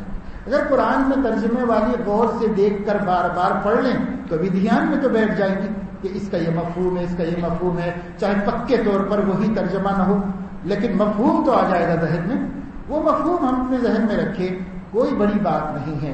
انا اعطینا کا، بے شک ہم نے آپ کو اے نبی صلی اللہ علیہ وسلم عطا کی الکوثر، کوثر عطا کی، جوڑنے کے واسطے کل کوثر کہتے ہیں، لیکن وہ کل کوثر نہیں ہے، اعطینا کا میں ہے، ادھر لگا ہوا، ادھر الکوثر ہے۔ تو انا بے شک ہم نے، اعطینا عطا کی، کا آپ کو، الکوثر کوثر یعنی حوض کوثر جو اللہ تعالیٰ نے نبی کو عطا فرمائی، یہ ان کی خصوصیت ہے اور کسی اور کو یہ اللہ نے نہیں عطا فرمایا ہے، ہمارے نبی کی خصوصیت ہے۔ فصلی، پس آپ نماز پڑھیے، لربک، اپنے رب کے واسطے، وانحر، اور قربانی دیجیے، ان، بے شک، شانی اکا، آپ کا دشمن ہی، هو الابتر، بے نام و نشان ہونے والا ہے۔ اصل میں جب حضور صلی اللہ علیہ وسلم کے بیٹے حضرت ابراہیم کا 2 برس کی عمر میں انتقال ہوا تو مدینے میں یہودیوں نے طعنے کی اور منافقوں نے کہا محمد کی نسل ختم ہوگی، تو اس وقت تسلی کے لیے اللہ نے یہ سورت نازل فرمائی، اور اللہ تعالیٰ نے فرمایا ان شانئک هو الابتر، آپ کا دشمن بے نام و نشان ہوگا، آپ کے اگرچہ بیٹے نہیں ہیں، آپ کا نام و نشان کا پھریرا تو ہم نے پورے عالم میں اڑا دیا ہے، اس لیے ساری دنیا میں اذان کہی جائے گی اور اشہد ان محمد رسول اللہ کہا جائے گا۔ آج سائنس کی دنیا ہے اور آج جو سیٹلائٹ کے ذریعے سے ساری چیزوں کو لوگوں نے اخذ کر لیا ہے، کیچ کر لیا ہے، تو آج ماہرین کہہ رہے ہیں 24 گھنٹے میں کوئی لمحہ ایسا نہیں ہوتا جس وقت دنیا کے کسی ملک میں اذان نہ ہو رہی، تو دنیا کے کہیں نہ کہیں اشہد ان لا الہ الا اللہ کے فوراً بعد اشہد ان محمد رسول اللہ کہا جا رہا ہے، اور ان نشانیہ کا هو الابتر، کن لوگوں نے یہ بات اڑائی تھی ان کو تو آج کوئی جانتا بھی نہیں کہ وہ کون لوگ تھے، کنہوں نے یہ بات اڑائی تھی، تو یہ اس وقت نازل کیا۔ اس وقت میں ہم یہ باتوں کو اگر ترجمے کے ساتھ ذہن میں رکھیں گے نا، بعض دفعے ہمارے دل بھی ٹوٹتے ہیں ہمارے دشمنوں سے، تب ہم کو یہ باتیں ایسی تسلی دے گی کہ دل مطمئن رہے گا اور یہ دل ٹینشن میں مبتلا نہیں ہوگا۔ ٹینشن آج بہت بڑی مصیبت ہے اور بہت بڑی بیماری ہے۔ ہمارے ایک بہت بڑے اللہ والے بزرگ ہیں حضرت پیر ذوالفقار صاحب دامت برکاتہم، وہ اکثر فرماتے رہتے ہیں کہ مجھے عربی زبان میں ڈپریشن کے لیے کوئی لفظ نہیں ملا، تو میں کافی غور کیا تو میں سمجھ میں آیا کہ یہ قرآن کی زبان میں ہو ہی نہیں سکتا، کیونکہ قرآن والے کو ڈپریشن کا سوال ہی نہیں پیدا ہوتا۔ اللہ تعالیٰ نے ان کی زبان میں رکھا ہے جن کی زندگیاں ہمیشہ ٹینشنوں میں گزر رہی ہے، سکون قلب کا ان کو کوئی تعارف بھی نہیں ہے کہ سکون قلب کسے کہتے ہیں، یہ اللہ تعالیٰ نے قرآن میں کہیں بھی نہیں رکھا۔ اللہ تعالیٰ تو ہمیں سکون والی زندگی دیے ہوئے ہیں۔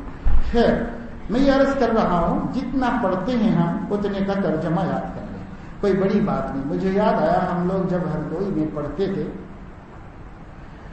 ہمارے شیخ حضرت محی السنہ شاہ ابرار الحق صاحب نور اللہ مرقدہ، وہ مسجد میں ایک سلسلہ شروع کیے تھے کہ نماز میں پڑھی جانے والی صورتوں کا ایک ایک لفظ کا ترجمہ روز مصلیوں کو بتایا جائے۔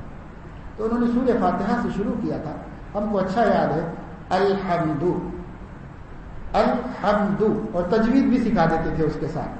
الحمد میں ہا بڑی نکالنا، چھوٹی نہیں نکالنا، چھوٹی سے دوسرے معنی ہوتے ہیں، بڑی سے دوسرے معنی ہوتے ہیں، ایک ہا ہوتی ہے، ایک ہا ہوتی ہے، تو کہتے تھے الحمد، یہاں بڑی ہا ہے، چھوٹی والی نہیں ہے۔ اور الحمد پر پیش ہے تو دو پڑھنا عربی میں پیش کو معروف پڑھا جاتا ہے، مجہول نہیں پڑھا جاتا. دو نہیں پڑھنا، دو پڑھنا. الحمد ایسے نہیں پڑھنا، الحمد پڑھنا. تو تجوید بھی بتا دیتے تھے، ترجمہ بھی بتاتے تھے. الف لام کی وجہ سے حمد کے معنی ہے تعریف، اور الف لام کی ہر قسم کی سب تعریف ہے. تو الحمد کے کیا معنی ہوئے؟ ہر قسم کی سب تعریف ہے. پہلے دن اتنا ہی سکھایا تھا. دوسرے دن للہ، للہ، اور فرمایا تھا للہ کا جو پہلے لام ہے اس کے معنی ہے لیے، واسطے. اور اللہ، للہ دو حرف ہیں، ایک لام ہے مجرور اور اللہ، للہ. اور تجوید یہ ہے کہ یہ لفظ اللہ باریک پڑھا جائے گا پہلے زیر ہونے کی وجہ سے. للہ ایسے نہیں بولیں گے، للہ بولیں گے. اور ہا کی زیر معروف پڑھی جائے گی، ہے نہیں بولیں گے، للہ ہے نہیں بلکہ للہ ہی بس. تو اس کی تجوید بھی ہو گئی. معنی کیا ہے؟ اللہ کے لیے ہے. کل والا سبق ملا لو، الحمد للہ، ہر قسم کی سب تعریفیں اللہ کے لیے ہیں. تیسرے دن پھر فجر کی نماز کے بعد رب العالمین. رب کہتے ہیں پروردگار کو، عالمین عالم کی جمع ہے. عالم ایک جہان، ایک کائنات کو کہتے ہیں. رب العالمین کے معنی ہیں تمام جہانوں کا پروردگار، پالنے والا. اور پچھلے 2 دن کا سبق ملا لو، الحمدللہ رب العالمین، ہر قسم کی سب تعریفیں اللہ کے لیے ہے جو تمام جہانوں کا پروردگار ہے. تو ایسے شروع کرایا تھا جب ہم لوگ پڑھتے تھے. اس کے بعد ہم وہاں سے آ گئے. پھر کچھ برس کے بعد میں ملاقات کے لیے گیا تھا. تو پھر ایسے ہی مسجد میں ایک مرتبہ فجر ہوئی، اور جب ہم فجر میں مسجد میں تھے تو یہ سبق جو ہے پارے عامہ ختم ہو کر 29ویں پارے میں چلا گیا تھا. اور مسجد کے جتنے پرماننٹ مصلی تھے محلے کے، سب کو پورے 30ویں پارے کے ہر لفظ کے معنی، سب کو پورے 30ویں پارے کے. اور اس کے بعد پھر 29واں پارہ شروع ہو گیا تھا. اور بعد میں اور کافی عرصے کے بعد ایک دفعہ جانا ہوا تو خود حضرت کی زبان سے ہم نے سنا. ہم فجر کی نماز میں شریک نہیں رہ سکے تھے، تھوڑے وقت کے لیے گئے تھے. تو حضرت کی زبان سے مجلس میں ہم نے سنا کہ اب 2.5 پارے ہو کر کے اس کے آگے سبق چل رہا ہے. تو یہ کیسی بات جب آدمی کوشش کرتا ہے نا تو اللہ تعالیٰ عطا فرماتے ہیں. اہل اللہ بزرگان دین کے دلوں میں امت کے لیے بڑی شفقت ہوتی ہے جیسے انبیاء کے سینوں میں ہوتی ہے. اس لیے وہ ڈھونڈ کے آسان صورتیں نکالو، آسان کہ بھائی امت کو کوئی ڈسٹرب بھی نہ ہو. ایک حدیث تو سنتے ہی ہیں، اگر ہم امام سے خواہش کریں روز امام ہم کو ایک لفظ کی تجوید بھی درست کرا دے اور ایک لفظ کے معنی بھی بتا دے تو دیکھتے دیکھتے ہر محلے میں ہر مسجد کے مصلیوں کا انشاءاللہ اتنا قرآن صحیح بھی ہو جائے گا پڑھنے کے اعتبار سے، اور معنی یاد، اور نماز میں جی لگ رہا ہے. خوب مزہ آ رہا ہے نماز کے اندر کہ ہر لفظ پڑھتے ہیں تو معنی بھی ذہن میں آ جاتے ہیں اور اس کا مفہوم بھی دل میں آتا ہے. تبھی تو لطف آئے گا قرآن میں. اور سمجھ میں نہیں آتا تو کیا لذت ملے گی بھی قرآن میں؟ سمجھ میں آنے سے لطف و لذت حاصل ہوتا ہے. اور اسی طرح ایک بات یاد آئی تو میں سنا دوں، وہ 3 آیت والی بات. تو ہمارے ہی پڑھنے کے زمانے میں ایک دفعہ حضرت نے مجلس میں مسجد میں یہ فرمایا کہ دیکھو بھائی، جو آدمی 3 آیتیں روزانہ یاد کرے گا اندازہ یہ ہے کہ وہ 10 سال میں حافظ قرآن ہو جائے گا. تو ایک وکیل صاحب تھے ریٹائرڈ اور بہت بوڑھے تھے، اتنا موٹا، پتہ نہیں 10 نمبر کا 9 نمبر کا چشمہ لگاتے تھے، موٹا سا. اور وہ لکڑی لے کر کے، جسم بھی بھاری تھا اور بوڑھے تھے، آتے تھے مگر صف اول میں نماز پڑھتے تھے، بہت پابند تھے. ان کو یہ بات جو ہے دماغ میں اتر گئی اور ان بڑے میاں نے شروع کیا پڑھنا، قرآن مجید یاد کرنا. تو ہمیں یاد ہے کہ وہ جتنا روز آج کے 3 ہو گئے تو کل 6 ہو گئے، اوپر سے 9 ہو گئے، تو ان کا سبق بڑھتا جاتا تھا. تو وہ کریں کیا، کسی مدرسے میں تو پڑھتے نہیں تھے، وہ خود یاد کر کے آتے تھے اور پہلے آ جاتے تھے مسجد. جو طالب علم ملا اس کو پکڑ کے سنانا چاہتے تھے اور ہر بچہ ان کو دیکھ کے بچنا چاہتا تھا کیونکہ وہ پکڑیں گے تو ان کا جتنا ہوا سنیں گے. شروع میں 2 آیت 5-6 آیتیں تو کوئی بھی سن لیا، لیکن اب پارا ہو گیا، اب آدھا پارا ہو گیا، اب وہ پکڑ کے سناتے اور بچے بھاگتے تھے لیکن وہ کسی کو گھاٹ لیتے ہی تھے اور ضرور سناتے تھے. تو اس طرح ماشاءاللہ آموختہ بھی سناتے رہے، سبق بھی یاد کرتے رہے. ہم کافی عرصے کے بعد گئے اور میں نے وہاں ہمارے استاد تھے حضرت قاری امیر حسن صاحب دامت برکاتہم، ان سے میں نے کہا کہ حضرت وہ وکیل صاحب قرآن شریف یاد کرتے تھے، سنایا کرتے تھے، وہ اب نظر نہیں آ رہی، تو حضرت نے فرمایا کہ ان کا انتقال ہو گیا. اور اس کے ساتھ یہ حیرت انگیز بات بیان کی حضرت نے کہ انہوں نے وہ جو قرآن یاد کرنا شروع کیا تھا تو اس دن ان کا انتقال ہوا جس دن انہوں نے آخری 3 آیتیں یاد کی تھی، یعنی مکمل حافظ ہو کر ان کا انتقال. معلوم یہ ہوا کہ ایک آدمی اگر ارادہ کر رہا ہے کہ بھائی میں قرآن مجید حفظ کرنے کا یہ ارادہ کر لیا ہوں اور روزانہ 3 آیتیں یاد کر کے قرآن مکمل کروں گا، تو شاید اس عزم اور ارادے کی برکت سے اللہ تعالیٰ 10 برس کی زندگی تو پکی عطا فرمائے تاکہ میرے بندے کی یہ تمنا اور آرزو پوری ہو جائے. اور اگر اس سے پہلے انتقال ہو گیا تو حدیث کے مطابق بالیقین وہ قیامت میں حافظوں کے ساتھ اٹھایا جائے. اس لیے بھائی ارادہ کر کے شروع کرنے میں تو کوئی آفت نہیں آ رہی، کوشش لگاتار جاری رکھے. ہم مر بھی جائیں گے تو انشاءاللہ حفاظ کے زمرے میں قیامت کے دن اٹھائے جائیں گے. اور حافظ وہ ہے جس کو اللہ جنت اپنی طرف سے نہیں دیں گے بلکہ یہ فرمائیں گے کہ اقرا ورتقی ورتل کما کنت ترتل فی الدنیا. تم قرآن پڑھتے جاؤ، جنت کا ایک ایک درجہ چڑھتے جاؤ، ہر آیت پر ایک درجہ ہے. اور دیکھو جلدی نہیں کرو، اطمینان سے پڑھتے جاؤ اور چڑھتے جاؤ، اطمینان سے پڑھتے جاؤ اور چڑھتے جاؤ. تمہاری آخری منزل وہ ہے جہاں تم پڑھنا روک دو گے، وہاں تک تمہاری بلندی جنت کے اندر ہے. اللہ تعالیٰ حافظ قرآن کو ایسی جنت عطا فرمائے گا. ایک آدمی سورہ فاتحہ پڑھے اور سیڑھیاں چڑھ رہا ہو، کبھی تجربہ کر کے دیکھ لو، کہیں سیڑھیاں چڑھنا ہو سورہ فاتحہ پڑھتے ہوئے چڑھے. اگر آپ تیز پڑھتے ہوئے چڑھیں گے تو 5-6 سیڑھیوں میں سورہ فاتحہ ختم ہو جائے گی. لیکن اگر آپ اطمینان سے پڑھیں گے تو 10 سیڑھی چڑھنے کے بعد بھی آپ کی سورہ فاتحہ مکمل ہو سکتی ہے یا کچھ باقی رہ سکتی ہے. تو اللہ کیا فرمائیں گے؟ وَرَتِّلْ كَمَا كُنْتَ تُرَتِّلُ فِي الدُّنْيَا. جلدی مت پڑھ، جلدی ختم ہو جائے گا تیرا درجہ. اس لیے اطمینان سے پڑھ، آہستہ ہلو پڑھ اور تیز چڑھ تاکہ زیادہ اوپر تک جا سکے. ارے یہ سب اللہ تعالیٰ کی پیار کی باتیں ہیں. ہم اللہ کو نہیں پہچانتے، ہم اللہ کی محبتوں کو نہیں پہچانتے، ہم اللہ کے انعامات کو نہیں پہچانتے. بڑے احسان والے ہیں، دیتے وہی ہیں. عمر ان کی دی ہوئی، صحت ان کی دی ہوئی، آنکھیں ان کی دی ہوئی، زبان ان کی دی ہوئی، میموری ان کی دی ہوئی اور اس میں سیو کرنے کی قوت ان کی دی ہوئی، سب ان کا دیا ہوا ہے. اور یہ توفیق پڑھنے کی بھی ان کی ہی دی ہوئی، اور اس کے بعد ہم کو ثواب دے رہے ہیں اور ہم کو درجہ ایسا دے رہے جیسے ان کا کچھ نہیں تھا، ہم لے جا کے ان کو کچھ دے رہے، تو وہ بدلہ ہم کو دے رہے. یہ اللہ ہیں، بڑے رحمان ہیں. بہرحال میں یہ عرض کر رہا تھا الذین هم فی صلاتهم خاشعون. خشوع کیسے پیدا ہوگا؟ تو 3 چیزیں. ایک چیز یہ نگاہوں کو ادھر ادھر جانے نہ دیں، نگاہ ہمیشہ بندے اور عاجز اور خطا کار غلام کی طرح سامنے پڑی رہے بس نظر.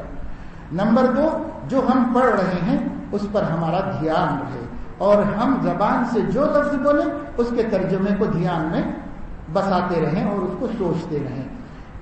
نمبر 3، ہمارے دل میں حق تعالی شانہ کی عظمت کا استحضار ہو اور اس کے مقابلے میں ہمارے عجز کا، نیاز کا، بندگی کا استحضار ہو. انشاءاللہ یہ تین پابندیوں کے ساتھ اگر ہم نے نماز پڑھی تو ہماری نماز خشوع والی نماز ہو جائے گی. الذین هم فی صلاتهم خاشعون، جو خشوع و خضوع سے نماز پڑھتے ہیں. اس کے بعد تیسری آیت میں اللہ رب العزت نے فرمایا والذین هم عن اللغو معرضون. اور وہ میرے بندے جو فضول کاموں سے بچتے ہیں. فضول کاموں سے، لغو کہتے ہیں ایسے کام کو اور ایسے کلام کو جس میں نہ دین کا فائدہ ہو نہ دنیا کا فائدہ ہو.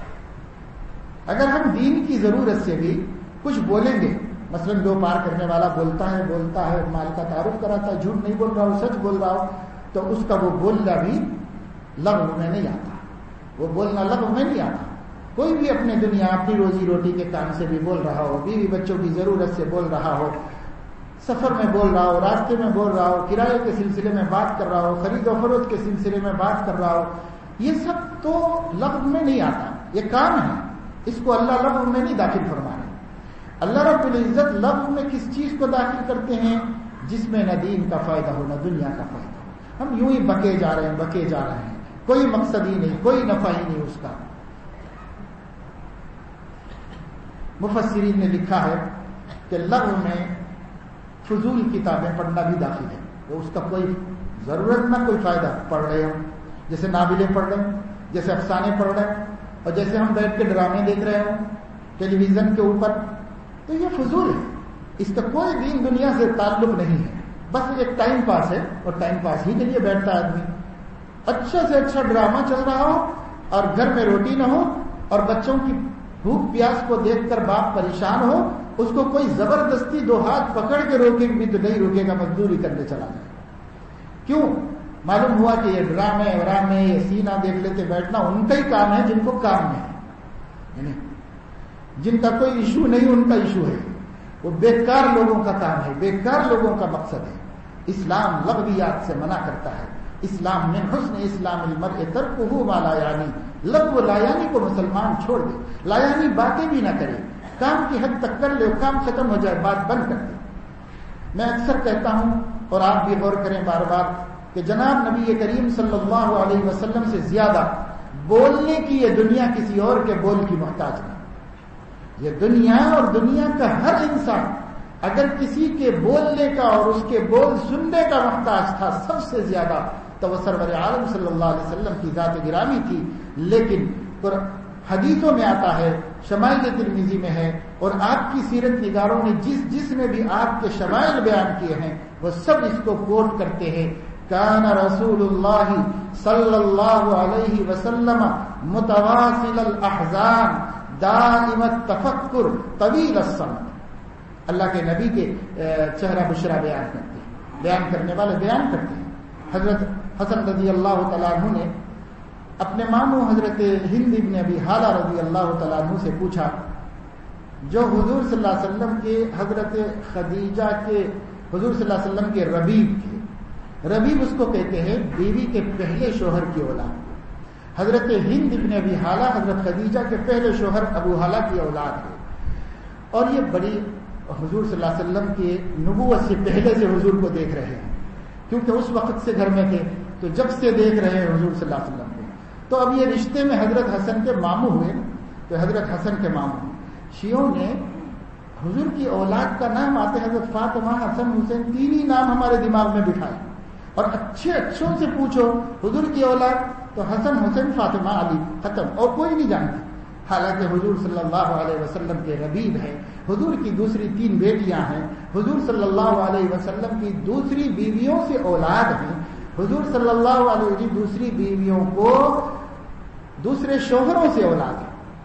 جیسے اب حضرت ام سلمہ کو حضرت ابو سلمہ کے بچے ہیں اور وہ حضور کے بیٹے ہی تو کہلاتے ہیں، تو حضور صلی اللہ علیہ وسلم کے ان بچوں کو ہم جانتے ہی نہیں.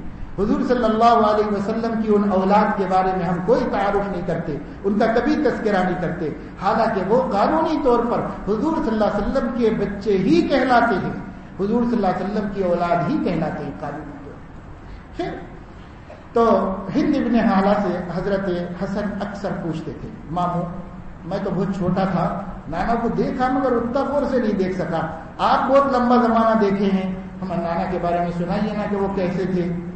اور حضرت حسن سننا چاہتے تھے حضور کا حسن و جمال، حضور کی عادتیں، حضور کی ادائیں، حضور کا چلنا، حضور کا بیٹھنا، وہ سننا چاہتے تھے اور بڑی دلچسپی سے سنتے تھے. اس لیے مسلمانوں کو اگر نبی صلی اللہ علیہ وسلم کی سچی محبت پیدا ہو جائے تو ان کا دل بھی ایسے ہی تڑپے گا کہ کیسے تھے ہمارے نبی، کیسا کھاتے تھے، کیسا بیٹھتے تھے، کیسے چلتے تھے، کیسے نکلتے تھے، بات کیسا کرتے تھے، کھڑے تھے کیسا تھے، بال کیسے رکھے ہوئے تھے، بولتے کیسے تھے، ناک کیسی تھی، آنکھ کیسے تھے. اس کا جاننے کا شوق، محبوب کی ایک ایک ادا اور ایک ایک عضو کی تفصیل جاننے کا شوق محب اور عاشق کے دل میں پیدا ہونا کمپلسری ہے. اگر نہیں پیدا ہو رہا ہے یہ علامت اس بات کی ہے کہ محبت بھی نہیں،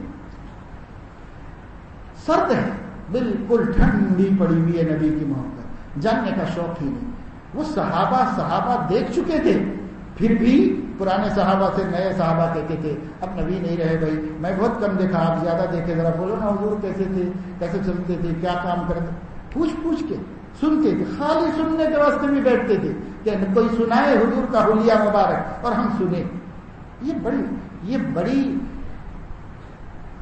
لذیذ داستان ہے، مگر اس کے واسطے ہی لذیذ ہے جس کے دل میں اللہ کا رسول سید المحبوبین اور سید المعشوقین ہو، اسی کے دل میں لذیذ ہے۔ جس کو نہیں، وہ کہتا بھائی کیسے بھی تھے ہوں گے، حضور ہم کو کیا کرنے کا ہے، بہرحال ہمارے نبی تھے، نعوذ باللہ من ذالک۔ ایسا زبردستی کی محبت نہیں بھائی، نبی سے دونوں محبتیں مطلوب ہیں۔ عقلی طور پر ان کے رسول ہونے کی وجہ سے ان سے محبت، کہ ہمارے قائد ہیں، رہنما ہیں، راہبر ہیں، ہادی ہیں، جنت کا رستہ دکھانے والے ہیں، جہنم سے بچانے والے ہیں، اس وجہ سے بھی محبت ہو، اور اس وجہ سے بھی کہ ہمارے نبی حضرت محمد صلی اللہ علیہ وسلم ہمارے محبوب ہیں، ان کی ایک ایک ادا سے بھی محبت ہے، دونوں سے۔ ترمذی شریف میں ہے کہ ایک مرتبہ رسول اللہ صلی اللہ علیہ وسلم ممبر پہ چڑھے، سب صحابہ اکٹھے ہو، آپ نے ان لوگوں کو مخاطب کر کے فرمایا هل تعلمون من انا، تم لوگ جانتے ہو میں کون ہوں؟ صحابہ سے پوچھنے کا کیا، تم لوگ جانتے ہو میں کون ہوں؟ تو صحابہ تھوڑا خاموش رہے، پھر اس کے بعد کہا کہ نعلم انک رسول اللہ، بے شک ہم جانتے ہیں کہ آپ اللہ کے رسول ہیں۔ تو حضور نے فرمایا بھائی رسول تو ہوں، لیکن میں محمد ابن عبداللہ ابن عبد المطلب بن ہاشم بن عبد مناف، اور میرے داداؤں میں سب نیک لوگ ہیں، میں جتنی پشتوں میں سے آیا ہوں سب پرہیزگار لوگ تھے، سب شریف لوگ تھے، سب میں جس پانی سے پیدا ہوا ہوں وہ سلالۃ مبارکۃ تھا، وہ بہت ہی پاکیزہ نطفہ تھا۔ اور پھر حضور صلی اللہ علیہ وسلم نے فرمایا اللہ نے انسانوں میں، مخلوق میں سب سے بہتر مخلوق انسان میں مجھے پیدا کیا، انسانوں میں سب سے بہتر خاندان عرب میں مجھے پیدا کیا، عرب کے سب سے بہترین خاندان بنو ہاشم میں مجھے پیدا کیا، اور بنو ہاشم کے سب سے بہترین قبیلے عبد المطلب کی اولاد میں مجھے پیدا کیا، عبد المطلب کے بیٹوں میں سب سے افضل و اشرف عبداللہ کے ذریعے سے اللہ نے مجھے پیدا فرمایا، میں یہ ہوں۔ پھر حضور صلی اللہ علیہ وسلم ممبر پہ سے اتر گئی۔ اب آپ بتائیے اس میں کون سی دین کی بات رسول اللہ صلی اللہ علیہ وسلم، اگر ہم دین کی ایسی تقسیم کریں کہ بھائی ہمارا رسول سے تعلق یہ کہ حلال کیا ہے، حرام کیا ہے، جائز کیا ہے، ناجائز کیا ہے، عبادت کیسا کرنا کیا ہے، بس یہی، اس میں تو کوئی بات نہیں ہے عبادت کی۔ یہاں تو نبی نے سراسر اپنے نسب کو بیان فرمایا، اپنی شرافت کو بیان فرمایا، اپنے مرتبے مقام، اپنی پاکیزگی کو بیان کیا ہے۔ معلوم یہ ہوا کہ یہ بھی ایک عبادت ہے، اور مومنین کے دل میں جذبہ ہونا چاہیے کہ وہ حضرت محمد الرسول اللہ صلی اللہ علیہ وسلم کا تذکرہ وقفے وقفے سے سنتے جائیں یا پڑھتے جائیں۔ آپ کی ادائیں بھی، عادتیں بھی، آپ کا جمال بھی، آپ کی خوبصورتی کا تذکرہ بھی عبادت ہے۔ آپ کے ایک ایک انگ کو صحابہ نے محفوظ کیا۔ اللہ کے رسول حد ہے۔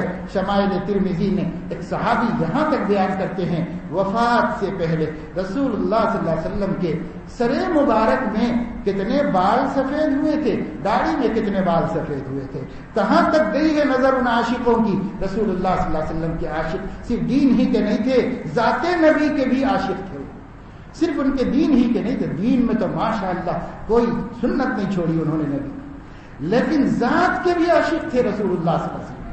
ان کا چلنا ریکارڈ کیا ہے، ان کا بولنا ریکارڈ کیا ہے، مسکراتے تو مسکرانے کی ایک ایک ادا ریکارڈ کر دی ہے صحابہ کرام نے۔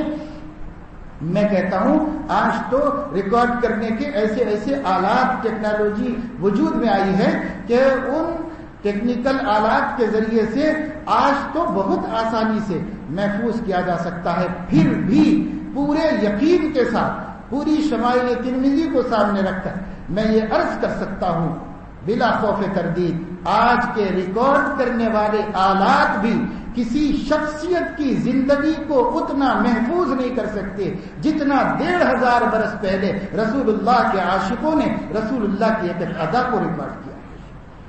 کیوں؟ یہ عشق ہی تو تھا، بلا وجہ تو کوئی کسی کے بال کے نہیں کہتے کہ صاحب کس کو پڑی ہے تارے گننے کی، تو کس کو پڑی تھی؟ وہ کس کو پڑی تھی ان کے بال گننے کی؟ وہ عاشقوں کو پڑی تھی، اور عاشقوں کو جی بھی نہیں لگتا گھر میں بیٹھے لیٹے لیٹے 14ویں کا چاند دیکھا، مشہور واقعہ، اٹھ کے آ گئے اور حضور کے دروازے بیٹھ گئے، کبھی اللہ کے رسول رات میں نکل جائیں تو میں دیکھ لوں، کیونکہ دل میں خیال آیا چاند زیادہ خوبصورت میرے نبی کا چہرہ، تو چھوڑ دیا بیوی کو اور گھر چھوڑ دیا، بستر چھوڑ دیا، آ کے بیٹھے ہوئے دروازے کے سامنے، اللہ کے نبی نکلے تو میں ذرا دونوں کو ملا کے دیکھ لوں۔ پھر کسی پوچھنے والے نے پوچھا کہ پھر آپ دیکھے تو ہوا کیا نتیجہ، رزلٹ بھی تو بتاؤ، تو کہنے لگے چاند کیا ہوتا، چاند تو شرما رہا تھا میرے نبی کے چہرے کو دیکھ کر، اللہ نے وہ حسن و جمال دیا تھا۔ اور یہ باتیں ناول نگاری کی نہیں ہے، نعوذ باللہ، یہ افسانے نہیں ہے کہ ہم کسی حسینہ کا حال بیان کرنے کے لیے کتاب زبردستی لکھوا رہے ہوں اور اس کے اندر کوئی ڈرامہ یا کارٹون بنا دیے ہوں، نعوذ باللہ ثم نعوذ باللہ۔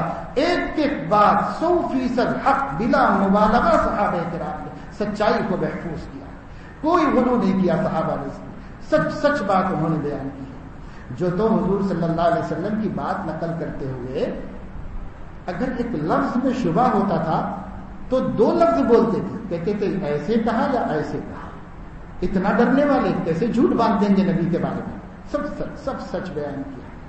خیر، تو رسول اللہ صلی اللہ علیہ وسلم کی یہ 3 صفتیں ان کے حالات بیان کرنے والوں نے ضرور ذکر کر دی ہیں آپ کی شان میں۔ کیا؟ کان رسول اللہ صلی اللہ علیہ وسلم متواصل الاحزان، رسول اللہ صلی اللہ علیہ وسلم کنٹینیو غموں میں رہتے تھے، ہمیشہ فکروں میں رہتے تھے، ہمیشہ رسول اللہ صلی اللہ علیہ وسلم امت کا بوجھ اٹھائے ہوئے محسوس کرتے تھے، بڑا بوجھ میرے اوپر ہے، ابھی اتنے لوگ بے ایمان ہیں، ابھی اتنے لوگ ہدایت سے محروم ہیں، ابھی فلاں باقی ہے ابھی تک اس کو سمجھ میں نہیں آیا، ابھی فلاں باقی ہے ابھی تک اس کو ہدایت نہیں ملی۔ متواصل الاحزان، صبح سے لے کر پھر صبح تک کنٹینیو غموں میں رہتے تھے رسول اللہ صلی اللہ علیہ وسلم۔ ایک یہ چیز صحابہ بیان کر رہے ہیں، اور دوسری چیز یہ بیان کر رہے ہیں دائم التفکر، ہمیشہ فکر میں رہتے تھے کہ کیا تدبیر کروں، کیا کروں، کیا کروں، کیسے کروں، کیسے سمجھاؤں، کیسے منواؤں، یہ تفکر میں رہتے تھے ہمیشہ کہ امت کسی طریقے سے ہدایت پر آ جائے۔ اور تیسری کیا صفت بیان کر رہے ہیں؟ طویل الصمت، اکثر خاموش رہتے تھے۔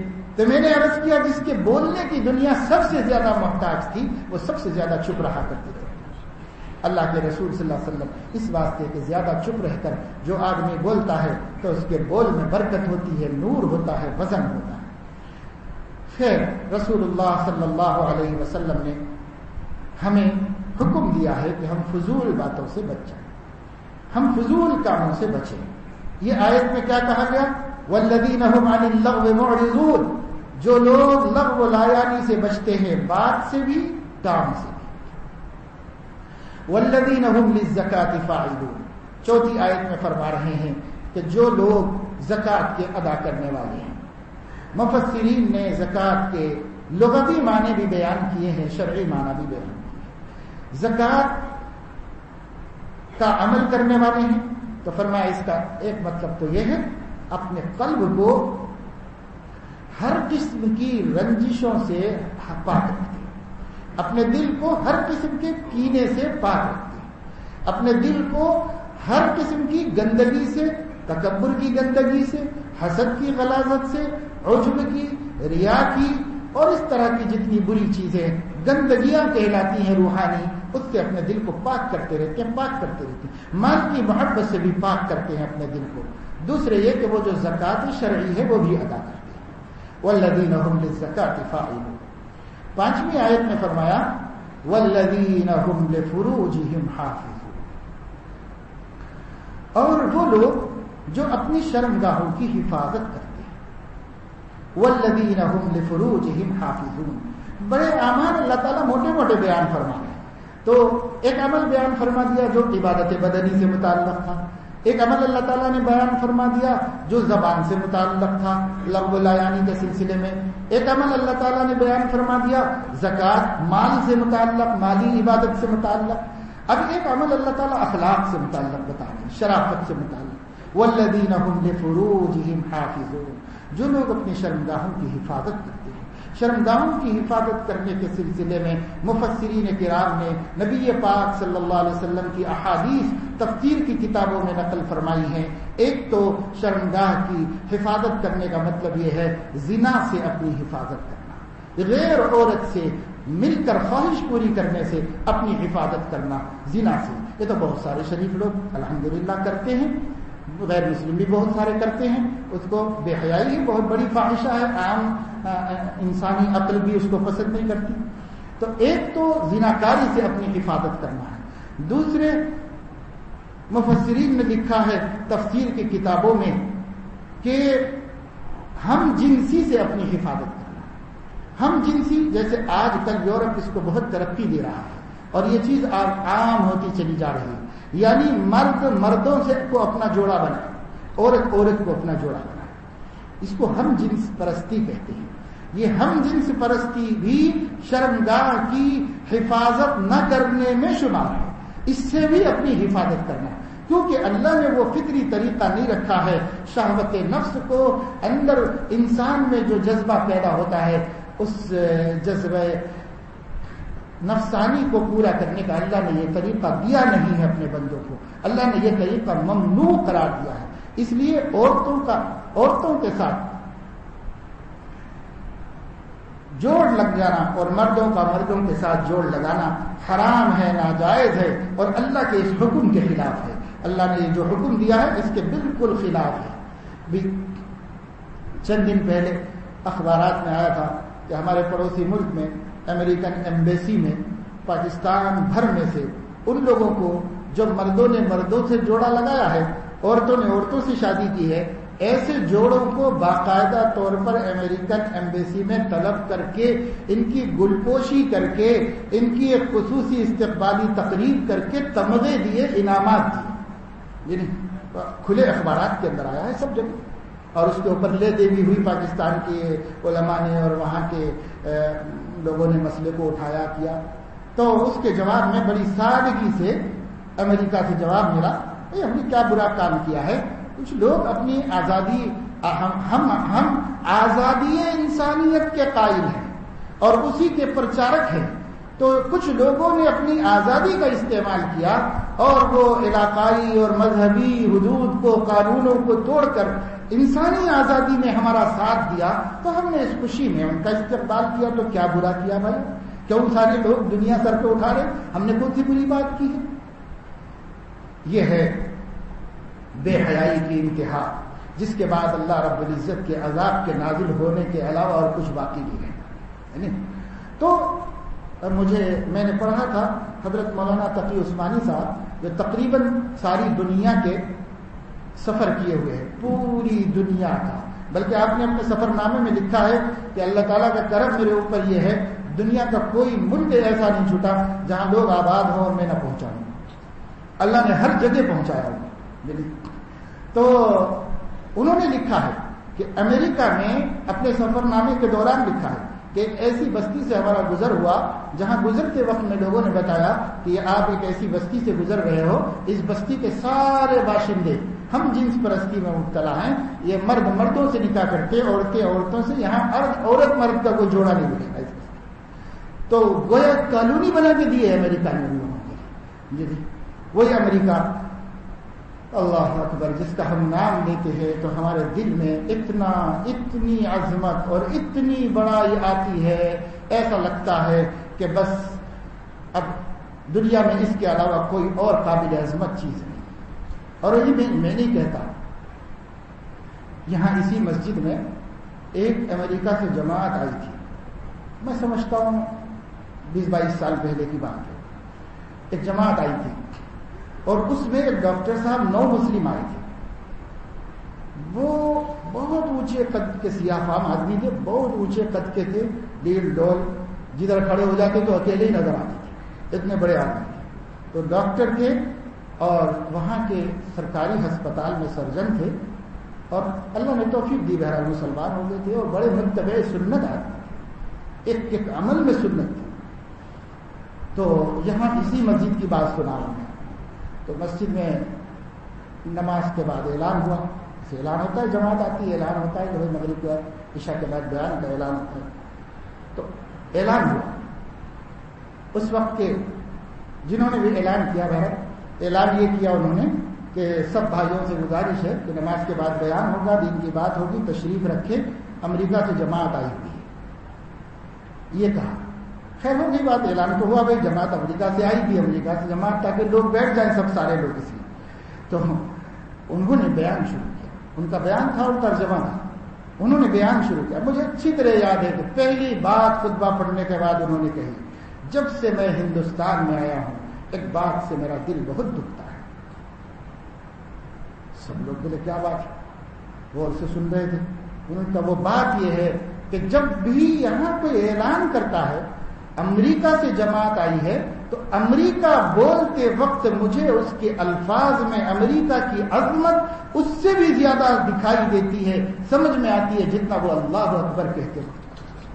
یہ کیا امریکہ امریکہ آپ لوگ، ہم تو وہیں پیدا ہو کے بڑے ہوئے ہیں، جس عذاب علیم سے، جس جہنم سے بھاگ کر ہم آپ کے در در کی خاک چھان رہے ہیں کہ کچھ ایمان مل جائے، دین مل جائے، تم لوگ اس کا نام لیتے ہو تو کیوں اتنی عظمت سے لیتے ہو؟ میری سمجھ میں نہیں آتا کہ آپ لوگ اتنی کیوں عظمت سے لیتے ہو۔ ایک نو مسلم کی بات ہے ڈاکٹر کی، اور جب بھی میں سوچتا ہوں واقعی اس کے ایمان کی کیا حد ہوگی، کیا انتہا ہوگی، اور اس کے سوچنے کا کیا انداز ہوگا، حیا آتی تھی کہ اللہ نے چند دن کے مسلمان کو ایمان کی یہ سطح عطا فرمائی ہے، ہم پشتوں سے مسلمانوں کی اولاد میں منتقل ہو کے آئے ہیں، ہمارے دل میں کوئی عظمت، کعبہ کہتے ہیں، مکہ کہتے ہیں، مدینہ کہتے ہیں، ایسا کوئی بات ہی نہیں، کوئی بات ہی نہیں، ایسے کہتے ہیں۔ پرانی کتابوں کو ہم پڑھتے ہیں، بڑے بڑے علماء کی کتابوں کو جو پرانے زمانے کے ہوئے ہیں، وہ لوگ مکہ لکھتے، خالی کبھی مکہ نہیں لکھتے، کئی کتابوں میں، تفسیروں میں کہیں بھی، امام ابن کثیر ہوں کہ امام قرطبی ہوں کہ ابن تیمیہ ہوں کہ کوئی ہوں، پرانے علماء کی کتابوں میں کہیں بھی لفظ مکہ مکہ نہیں آتا، مدینہ مدینہ کر کے نہیں آتا۔ جب بھی وہ مکہ لکھے، مکہ مکرمہ زادہ اللہ تشریفا و تعظیما، یہ الفاظ کے ساتھ آتے ہیں۔ اور کیوں بھائی؟ اس بات سے کہ ہم کہتے ہیں اپنے پیر کا نام لیتے ہیں، استاد کا، تو حضرت استاد محترم دامت برکاتہ، حضرت والا مد ذلہ العالی، تو سب کے لیے دعا ہے، پیر کے لیے بزرگی کی دعا ہے، استاد کے لیے، ابا کے لیے، سب کے لیے دعا ہے۔ بادشاہ کا نام لیتے ہیں، خلد اللہ ملکہ و سلطنتہ، لیکن اللہ کے گھر مکہ مکرمہ ام القری کا اور مدینہ منورہ کا نام لیتے ہیں۔ تو ہم اس وقت میں امام بخاری رحمۃ اللہ علیہ نے بخاری شریف میں کتاب الحج کے اخیر میں باب فضل المدینہ کے نام سے باب قائم کیا ہے، اور اس کے تحت 7-8 حدیثیں مدینے کی فضیلت کے سلسلے میں بیان کی۔ تو مدینہ منورہ زادہ اللہ شرفا وعظما یا علی صاحبها افضل التحیات والصلوات، یہ الفاظ ملتے ہیں۔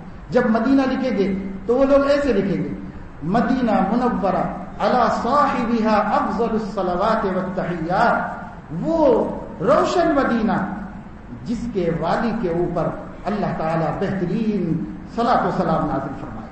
یہ ذکر کرتے ہیں، مدینے کے ذکر کے ساتھ نبی کا ذکر، اور نبی کے ذکر کے ساتھ درود شریف، مکے کے ذکر کے ساتھ اس کی عظمت اور اس کے لیے ہمیشہ اسی طرح رہنے کی دعا۔ لیکن آج ہم لوگوں کو تو کوئی عظمت نہیں ہے، نہ مکے کی عظمت ہے، نہ مدینے کی عظمت ہے۔ بہرحال اللہ پاک حفاظت فرمائے۔ فیملیوں کی فیملیاں آ رہی ہیں مسجد نبوی کے اطراف میں، یہاں بیٹھے ٹفن آپ کھول لے کے بیٹھے ہوئے ہیں، وہاں بیٹھے کھول لے کے بیٹھے ہوئے، بچے بھاگ کے جا رہے ہیں، ابا کی فوٹو لے کے آ رہے، پھر واقعی بچہ آگے کھڑے رہا، بابا بھاگ کے جا رہے، اس کی فوٹو لے کے آ رہے، وہ ہنس رہے، وہ تماشے کر رہے۔ یہ فیملیاں پوری کی پوری، چھٹیاں جب ہو جاتی ہیں عرب کے اندر تو اللہ بڑی تکلیف ہوئی، یہاں تک کہ میں سوچا کہ بھائی یہاں کے علماء ان سب چیزوں پہ نکیر کرتے کہ نہیں کرتے۔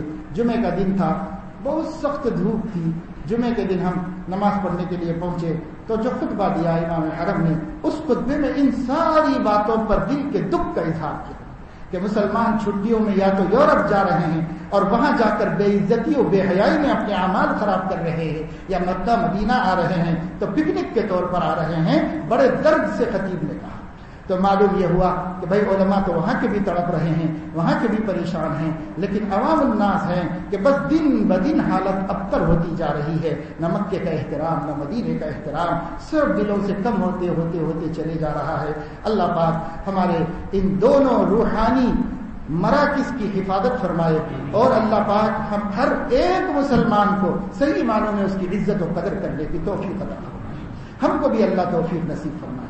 خیر، تو یہ جو ہم جنس پرستی ہے نا، یہ بھی حرام ہے اور شرمگاہ کی حفاظت کے خلاف ہے۔ آگے ایک وعدہ آ رہا ہے، اس لیے یہ تفصیل کو ذہن میں رکھنا ہے کہ یہ چیز رکاوٹ بنے گی اس وعدے میں، اس لیے اس کو ذہن میں رکھنا ہے۔ اور اسی طریقے سے تیسری بات جو مفسرین نے بیان فرمائی وہ یہ ہے کہ مردوں کا شہوت سے مغلوب ہو کر اپنے ہاتھوں سے مادہ منویہ کا اخراج کرنا، یہ بھی والذین هم لفروجہم حافظون کے خلاف ہے۔ بہت سارے مرد بالخصوص آج کل، جیسے حضرت نے دوپہر میں فرمایا کہ ایک عام تعداد ایسی ہے جن کی شادیاں نہیں ہوئی ہیں اور عمر شادیوں کی ہے، جوانی جوش پر ہے، اور پھر اس کے بعد وہ مناظر جس کے بارے میں ہمارے حضرت مولانا عاقل صاحب رحمت اللہ علیہ، اللہ ان کی مغفرت فرمائے، ایک دفعہ ہم لوگ بیان کے سلسلے میں کسی گاؤں جا رہے تھے کریم نگر، حضرت بھی ساتھ میں تھے، تو ہم ساتھ میں تھے، انہی کی گاڑی میں سوار ہوتے تھے۔ یہ نلگنڈا کراس روڈ سے گزر رہے تھے تو وہاں ایک ہورڈنگ کے اوپر ایک بالکل برہنہ تصویر، وہ بالکل ایسی کہ گاڑی میں بیٹھے ہوئے لوگوں کی سب کی پہلے اس پہ نظر پڑے۔ ہورڈنگ تو ایسے ہی لگائی جاتی ہے کہ بھائی چلنے والے کی پہلے نظر اس پر پڑے، تو ایسی نظر پڑی، حضرت نے نظر جھکا لی، وہاں موجود تھے، حضرت فرمانے لگے کہ لا حول ولا قوت الا باللہ، ایسی تصویریں، حکومت کتنی بے حیا ہو گئی ہے، ایسی فحش تصویر، بھائی 70 سال کے بڈھے کو بھی نظر آ جائے تو اس کی شہوت تڑپ اٹھے، جوانوں کا کیا حال ہو جاتا ہوگا ان سب چیزوں کا۔ تو ہمارے بڑے اللہ والے بزرگ تھے نا حضرت، لوگوں نے ان کو قریب سے نہیں دیکھا، خالی ان کے بیانوں میں چٹخارے لیتے رہے، لیکن جن لوگوں نے قریب سے دیکھا وہ بڑے ولی اللہ، بڑے ولی اللہ آدمی تھے۔ میں کیا بتاؤں، حضرت مولانا رضوان صاحب کا انتقال ہوا، اس وقت مولانا عاقل صاحب نے، انہی دنوں میں تقی الدین صاحب کا بھی انتقال ہوا، حافظ قاری تقی الدین صاحب اجالے شاہ کے امام تھے، کچھ دن کے بعد ان کا ہوا، آگے پیچھے بہرحال، اور مولانا رضوان صاحب کا ہوا، پھر اس کے بعد مولانا سید اکبر الدین صاحب کا ہوا، مجلس علمیہ کے نائب ناظم تھے۔ حضرت کے کیا دل میں آیا کہ حضرت نے ایک خط اپنے لیٹر پیڈ پر اپنی بہنوں کے نام پر لکھا، ایک خط، وہ میں نے پڑھا ہے، وہ خط انتقال کے بعد، تو آپ کو عبرت کے لیے سناتا ہوں، میں بات ذرا ہٹ رہی ہے لیکن عبرت کے لیے سناتا ہوں، بہت کام کی چیز ہے ہر ایک مسلمان کے واسطے۔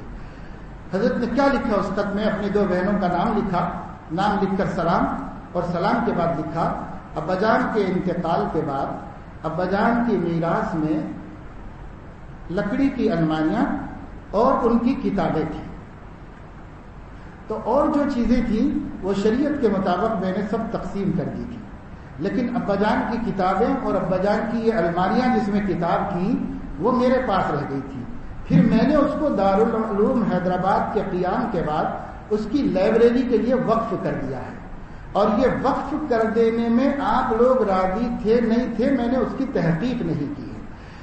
مولانا رضوان صاحب کا انتقال ہو گیا ہے، مولانا اکبر صاحب کا بھی اچانک حادثہ ہو گیا ہے، قاری تقی الدین صاحب کا بھی حادثے میں انتقال ہو گیا ہے، نہیں معلوم کہ کب تم لوگ عاقل صاحب مر گئے یہ بھی سن لو گے، اس لیے مجھے ڈر لگ رہا ہے اللہ کو حساب دینے سے، صاف صاف تحریراً مجھے جواب دو کہ تم لوگ ابا کی میراث کے بارے میں مطمئن ہو یا نہیں ہو، اور نہیں ہے تو میں حساب صاف کر دینا چاہتا ہوں۔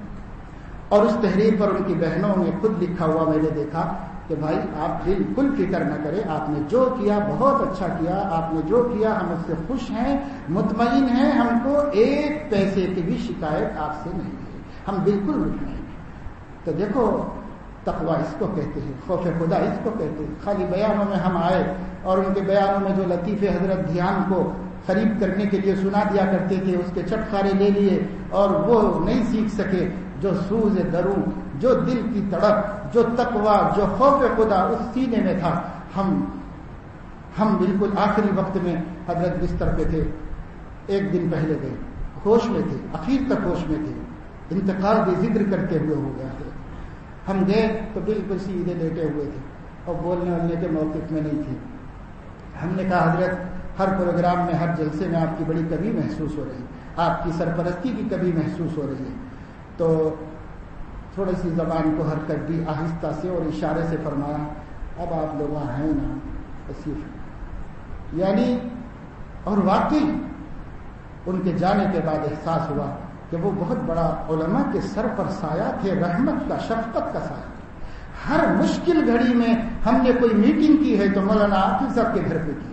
ہر مشکل گھڑی میں کوئی میٹنگ ہوئی ہے تو مولانا عاقل صاحب کے گھر پہ فون آ گیا ہے ہم سب سے, بھائی عاقل صاحب نے بلایا ہے, پہنچنا ہے, اس مسئلے پہ بات کرنا ہے, عاقل صاحب نے بلایا ہے اس مسئلے پہ بات. ہر مشکل گھڑی میں ان کا دیوان خانہ امت کے غموں کے بارے میں سوچنے کے لیے. وہ ہمارے شہر کے بہت بڑے مجاہد عالم تھے. آندھرا پردیش کا نہیں, دکن کا کوئی خطہ ایسا نہیں ہے جہاں عاقل صاحب کے قدم نہ پڑے ہوں اور انہوں نے دین کی بات نہ سنی. گاؤں میں نے دیکھا, ایک چھوٹے سے گاؤں میں بھی جہاں ابھی تک بھی شہر نہیں بن سکا, اس گاؤں میں بھی مسجد پہ تختی ہے افتتاح بدست مبارک امیر ملت حضرت مولانا حمید الدین عاقل السلام. چھوٹے چھوٹے گاؤں کے اندر اللہ نے ان سے بڑا کام کیا تھا. بڑے نیک آدمی تھے, متقی تھے. اللہ غریب رحمت فرمائے, اللہ ان کی مغفرت فرمائے, درجے بلند فرمائے, پوری امت کی طرف سے جزائے خیر عطا فرمائے. تو یہ تقویٰ, یہ پرہیزگاری کی بات اس پر سے آئی تھی کہ آدمی کے اندر خوف خدا ہونا چاہیے, موت کا ڈر اور احساس ہونا چاہیے. یہ جو مناظر آج کل ہے نا, ان مناظر کو دیکھنے سے شہوت بھڑک رہی ہے. شہوت بھڑکتی ہے تو اس کو پوری کرنے کے لیے کوئی مقابلے میں ہونا چاہیے. وہ ہے بیوی, وہ شادیاں کرتے نہیں, نت نئے قسم کے نخرے ہیں, ان نخروں کی وجہ سے کرتے نہیں, تو حلال ہمارے پاس ہے نہیں. تو جو بے حیا ہیں وہ جا رہے ہیں 4 پیسے اجاڑ کے, ایسے مل جا رہے کرائے کی عورتیں جن سے بدکاری کر رہے. میرے ایک دوست ہیں, میڈیکل شاپ ہے, ایک ایریا میں رہتے ہیں, اس علاقے میں مسلمانوں کی کثیر آبادی, متوسط اور غریب مسلمانوں کی کثیر آبادی. تو وہ کہتے ہیں کہ روزانہ عورتیں وہ ٹیبلٹ لے جانے کے لیے آتے ہیں جو انفیکشن سے بچنے کے لیے بدکاری کرنے کے بعد استعمال. مسلمان عورتیں روز آتی ہیں. تو کیسی بے حیاں ہو رہی ہے مسلمانوں کے اندر. غریب جھوپڑ پٹیوں میں عورتیں جسم فروشی کر رہی ہیں, بہت مالدار گھرانوں کی عورتیں بھی جسم فروشی کر رہے ہیں. ہماری اطلاع ہے, ہماری خبر ہے. بہت مالدار گھروں کی بچیاں کسی کے قابو میں نہیں ہیں. وہ کہاں کہاں جاتی ہیں, 5 اسٹار ہوٹلوں میں اپنے دوست کالج کے بچوں کو لے جا کر 5 اسٹار ہوٹلوں میں میرے سامنے اعتراف کرنے والے بعض نوجوانوں نے بتایا زبردستی مجھے اپنی کار میں لے جا کر وہ 5 اسٹار ہوٹل جس کے بارے میں اس نے بتایا کہ داخل ہو جانا اور گھنٹوں کے اعتبار سے پیمنٹ کر کے نکل جانا, کچھ بھی کر لو اس کے اوپر, سب جائز ہے, سب حلال ہے. وہاں جا کر کے سر سے لے کے پیر تک اس نے پورے کپڑے اپنے اتار دیے اور اس کے بعد مجھے جسم کا کوئی حصہ کپڑے سے بات ڈھک کے لے رکھا. یہ پڑھ رہے ہیں, وہ بھی کالج میں پڑھ رہے, وہ بھی کالج میں. تو یہ جو بہت مالدار لڑکیاں ہیں یہ کسی کے قابو میں نہیں, نہ باپ کے قابو میں, نہ ماں کے قابو میں. ماں باپ نے آنکھیں بند کر لی ہیں, جیسے بلی آنکھ بند کر کے دودھ پیتی ہے, سمجھتی ہے کہ کوئی نہیں دیکھ رہا ہے. ایسے ان کے ماں باپ نے آنکھیں بند کر لی ہیں. اب کیا بتایا جائے, بتانے کا کوئی فائدہ تو ہے نہیں, لہذا بچی کو جو چاہے کر لے تو چھوڑ.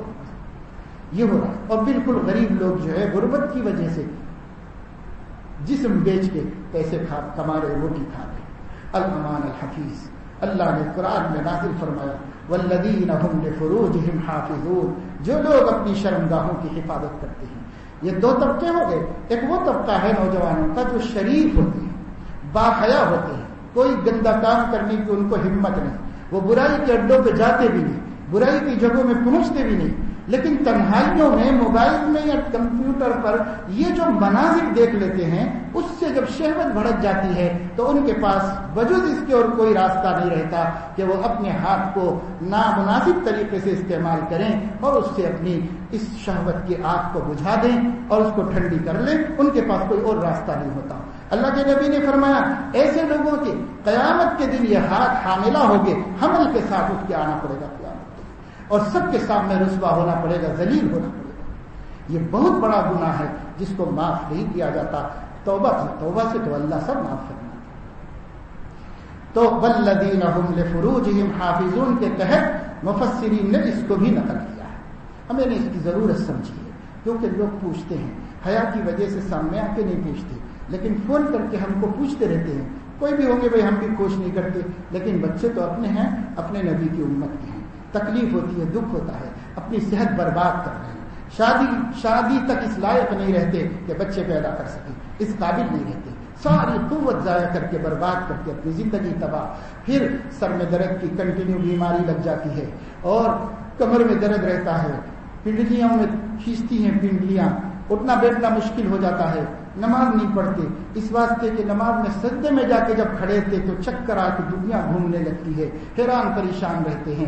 ایسی مصیبت کی زندگی بن جاتی ہے. یہ سب بلاؤں میں صرف اس لیے کہ شرافت کی وجہ سے نہ اماں بابا کو بول سکتے اپنی ضرورت, بولے تو بھی اماں بابا ایسے ظالم ہیں, شرم آ رہی بولنے کے واسطے.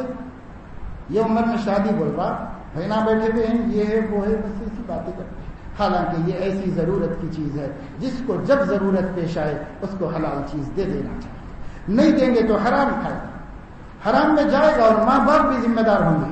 اور یہ حدیث سن لیجئے, سرور عالم صلی اللہ علیہ وسلم کا ارشاد گرامی ہے, جس کے بچے 15 برس کے ہو گئے اور اس نے اپنے بچوں کا نکاح نہیں کیا, تو اگر اس زمانے میں ان بچوں نے جو گناہ کیے ہیں وہ سارے گناہ بچوں کے علاوہ ان کے ماں باپ کے کھاتے میں بھی لکھے جائیں, ان کے ماں باپ کے کھاتے میں بھی لکھے جائیں گے. اور حدیث میں آتا ہے کہ تورات میں اللہ نے یہ نازل فرمایا تھا کہ جب بچے 13 سال کے ہو جائیں, لیکن ہمارے نبی نے فرمایا جب 15 سال کے ہو جائیں.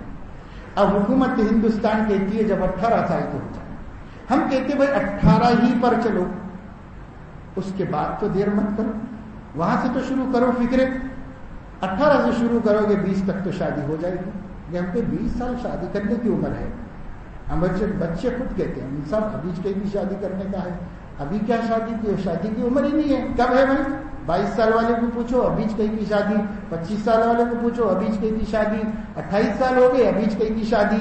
تو کیا بھائی بڑھاپا آنے کے بعد کرنا ہے شادی؟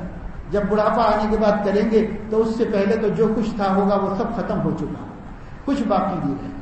وقت پر نکاح کرنا اس امت کی مصیبت کا حل ہے. وقت پر بچیوں کی شادیاں ہوں, بچیاں غیروں کا بستر اسی مصیبت کی وجہ سے بن رہی ہے. نظام آباد سے گئی ایک بچی, کھمم میں پکڑی گئی. وہاں کے مفتی صاحب نے مجھے بتایا, باپ اور چچا ڈھونڈتے ڈھونڈتے پہنچے وہاں پر پہنچے تو وہاں بھی ڈھونڈتے کسی لاج میں ٹھہرے ہوئے تھے. وہ بچہ بھی کہیں اور کا ہے, وہاں کا بھی نہیں ہے, اور وہ بچی بھی کسی دوسری جگہ کی ہے. بچہ غیر مسلم ہے اور بچی مسلمان ہے. اب جب پتا چلا یہاں پر ہیں تو ان لوگوں نے جا کر کے وہاں پر ان لوگوں سے بات چیت کی, اور بات چیت کر کے سمجھانے کی کوشش کی. تو ان لوگوں نے کہا بچی نے کیا کہا, مفتی صاحب نے مجھے بتایا, وہ بھی ساتھ گئے تھے سمجھانے کے واسطے. تو بچی کہنے لگی والد سے کہ ابا مجھے تنگ مت کریے, پریشان مت کریے, میں میری مرضی سے میری خوشی سے نکل کے آئی ہوں, اور میں اس کے ساتھ ہی جیوں گی, اس کے ساتھ ہی مروں گی. اور یہ راضی ہے تو میں اسلام پہ رہتی ہوں, اگر یہ راضی نہیں ہے تو میں ہندو بن کے زندگی گزاروں گی. میرا پیچھا مت کیجیے, میں آپ سے پہلے پولیس میں آپ کو پھنسا دوں گی. آپ سے میں خواہش کرتی ہوں مجھے چھوڑو, میری غیرت بھی گئی, میرا ایمان بھی گیا, میرا دین بھی گیا. گھر میں جو 2 بچیاں اور ہیں, آپ جا کے ان بچیوں کی وقت پہ فکر کرو اور ان بچیوں کا انتظام کرو. میں اپنے ایمان کا سودا کر کے ان کی عزت بچانا چاہتی ہوں. تو طریقہ اس نے غلط اختیار کیا, بالکل غلط ہے, اس کا سوچنا غلط ہے, اس کا بولنا غلط ہے.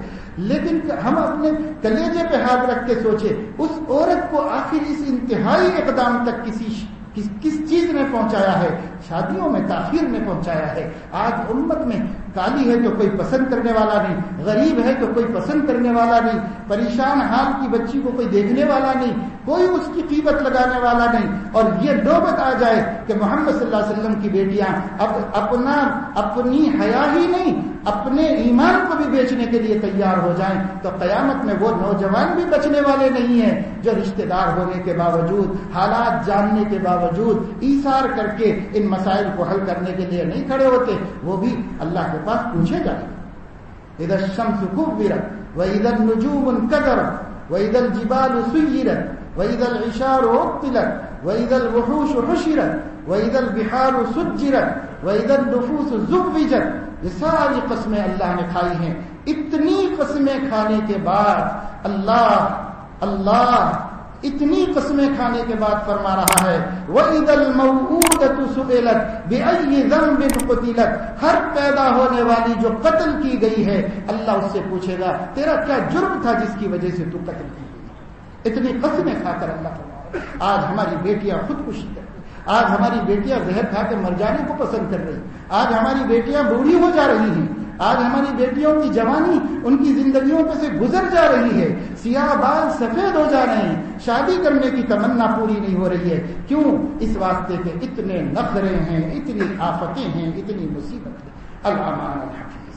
تو پھر شرمگاہوں کی حفاظت کیسے ہوگی؟ اس کی شرمگاہ کیسے محفوظ, اس کی شرمگاہ کیسے محفوظ؟